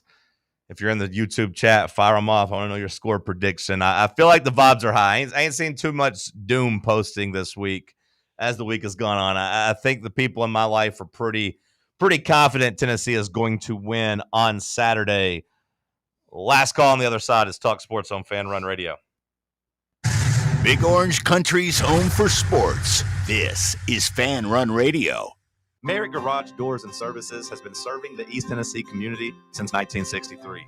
At Merritt, quite simply, the customer comes first. Their door specialists will not try to needlessly upsell you because they are not commission-based like other places. This allows them to focus on your needs and not their pockets. They offer a range of beautiful garage doors in a variety of styles to suit the architecture of your home, and they will supply and install a wide range of garage door openers and accessories to take your garage door to the next level. To request a quote or schedule a service repair call, visit merrittgaragedoor.com. Dick's House of Sport at Westtown Mall is a destination devoted to sport, and it's your destination for exclusive events and experiences. Come visit a store like no other. Check out our 40-foot rock wall, golf performance center, Hit Tracks batting cage, and outdoor turf field. You can now rent our space for private events and birthday parties. Learn more about our events and exclusive product launches on Facebook and Instagram at Dick's House of Sport KNX. Dick's House of Sport, proud partner of Tennessee Athletics. Are you thinking of buying a home but don't know where to start? Well, call VFL Josh Travis, your local mortgage expert with Foundation Mortgage, based right here in Knoxville. Whether it's your first home or your forever home, he'll keep the process simple every step of the way. To get started, visit mortgagebrokerjosh.com or call 423-312-9777 today. Foundation Mortgage Company, LLC is an equal opportunity housing company. NMLS number 1387311. Welcome to Axle Logistics, where excellence isn't just a goal, it's an energy. As a leading third-party logistics company, Axle is powered by an award-winning culture built on a work hard, play hard mentality. Here, the drive for success is contagious and hard work never goes unnoticed. Whether you're just starting out or looking to level up, Axle Logistics is the place to launch your career. Join us and take your ambition to the stars. To learn more, visit axlelogistics.com. Got a flat tire? Strange noise under the hood? Don't stress. Roll into Matlock Tire and Auto Service. From oil changes and brake repairs to brand new tires, Matlock's certified techs do it all. Fast, friendly, and fair priced, Matlock is the home of the price match guarantee. Bring in any competitor's ad and Matlock will match the exact same tire for the exact same price. Matlock Tire and Auto Service. 5 locations in East Tennessee. Visit matlocktireservice.com to find the location nearest you and schedule your appointment.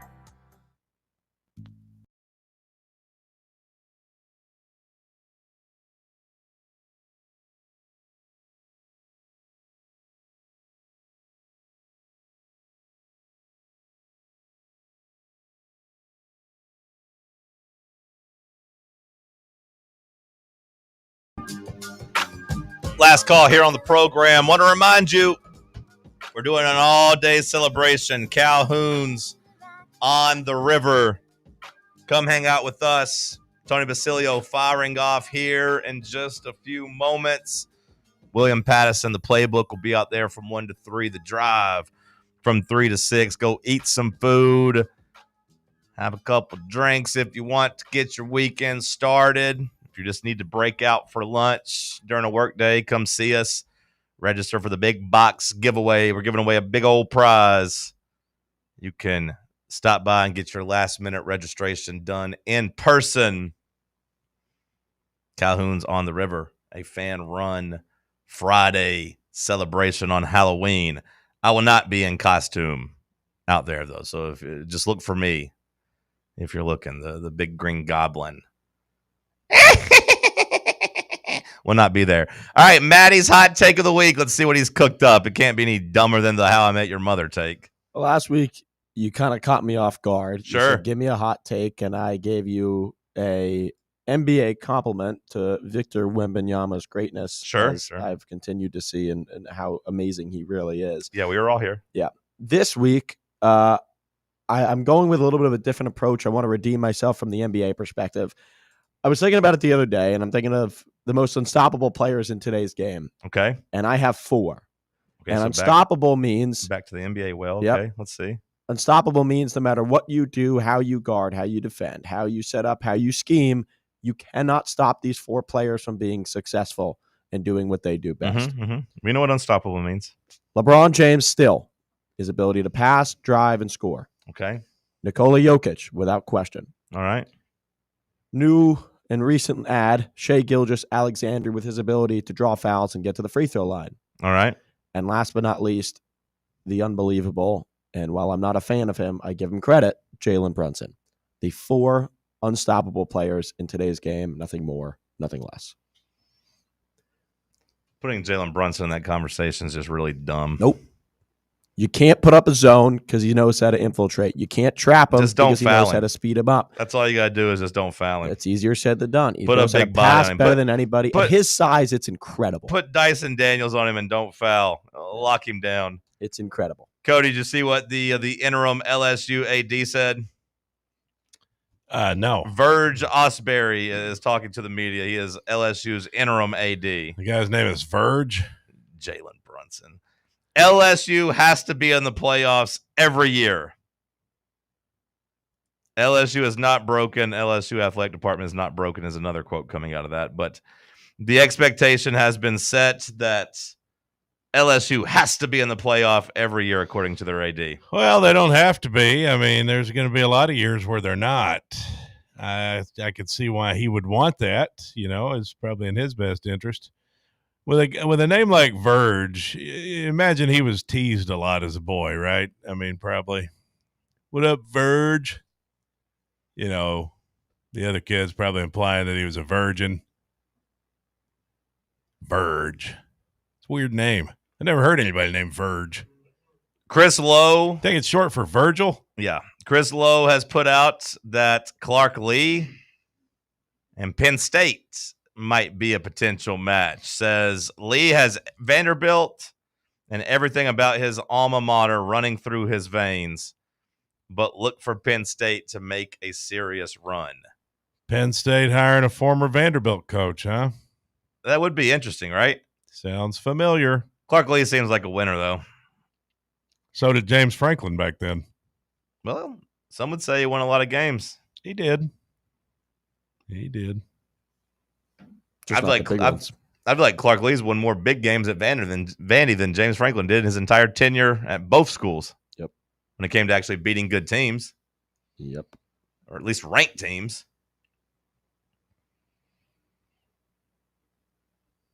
I think it'd be a good fit. Yeah, I'm curious to see how much money they can invest in the head coaching position. I'm curious to see how loyal you are to your alma mater. The value of being a legend where you're at versus trying to be a legend somewhere else. You're obviously already off to a pretty good start of being a legend at Vandy if you're Clark Lee. Josh Heupel. As someone that's been, kind of moved around, fired from his alma mater at Oklahoma, came to Tennessee. You saw the emotion on his face, after the win last year. Do we think that, I haven't really heard the Josh Heupel Oklahoma storyline be talked about as much this go around. It almost feels like old news. Have you guys seen that anywhere? I haven't at all. Yeah, it hasn't really felt like a thing. No, they haven't talked about it at all. I mean, with him going on the road to Norman. Makes it different for sure. Yeah. Makes it different for sure. They're just coming in here. It's a little bit different. I'm sure it's still personal for him, though. I'm sure he wants to win. I am confident he wants to win, but yeah, I would imagine it's even ramped up some too. Like you said, I would imagine it's still a little personal. Not as much, like you said, not being at Norman, but kind of crazy it wasn't a talking point at all because I feel like it was last year. But like you said, going back on the road, a little bit different. First time, a little bit different. Sam, what's your score prediction? Does Josh Heupel and the boys get it done? And if so, by how many? I'm going to go Tennessee 34, Oklahoma 30. 34-30. Okay, so a little bit of a sweat. A little bit of a sweat. Cody? Now I'm going to go about 38-27. That's about where I'm at. 38-27. Yeah, and the last touchdown is for Oklahoma is not going to be anything to worry about. I think we're going to kind of put it on them. Not excessively, but kind of just a little bit put it on them. It might be 38-20, and then they get that last touchdown. I'm excited to see what they can do on the road, Oklahoma's offense against a raucous Neyland Stadium. I am expecting a blackout, a night game, a long time for the students and the rowdy tailgaters to get nice and lubricated and ready to go. I do think this is a national kind of showcase game. You're on ABC. You're in front of the country. I think Danny and the game operations team will have everything firing. Everything's going to be top notch. Except for getting into the stadium. Yeah, maybe except for getting into the stadium. I would advise to leave early if you're anywhere from section, what comes before G? Probably anywhere from HH to GG to JJ, that area up in that southeast corner. Well, I would say that everyone should probably keep in mind to not wait till the 30 minutes before the game. That's not. I mean, even waiting an hour before the game was not enough. I mean, you got to go early. You want to see the pregame show. It's the best pregame show all year. Yeah, there's a lot of people that wanted to see it for the Arkansas and Georgia game, but they were stuck in the concourse. Well, get there early, be loud, be ready to go. Tennessee going to be, like I said, front and center in the country. I think everything's going to fire off. Everything's going to look good. I think Joey Aguilar maybe gets some of that respect I think he deserves if he comes out and throws for 300 again. Let's see if he can do it. That'll do it for us. Vols roll. We'll talk to you on Monday. The Tony Basilio Show coming up next. Stay locked in on Fan Run Radio. And again, come hang out with us at Calhoun's on the river. If you ain't got nothing better to do, come see us. Cody, Maddie, Sam, appreciate you. Bubba, appreciate you. We'll talk to you Monday. Take Fan Run Radio with you on the all-new Fan Run app. Just search for Fan Run Radio wherever you download your apps. Fan Run is giving away a huge prize package. That's a big box. What's in there? You're going to want to find out. What's in the box? What's in the box? A winner will be drawn live on Halloween during Fan Run Friday at Calhoun's on the River. To learn how you can earn entries, make sure you're tuning in daily to Fan Run Radio and following us across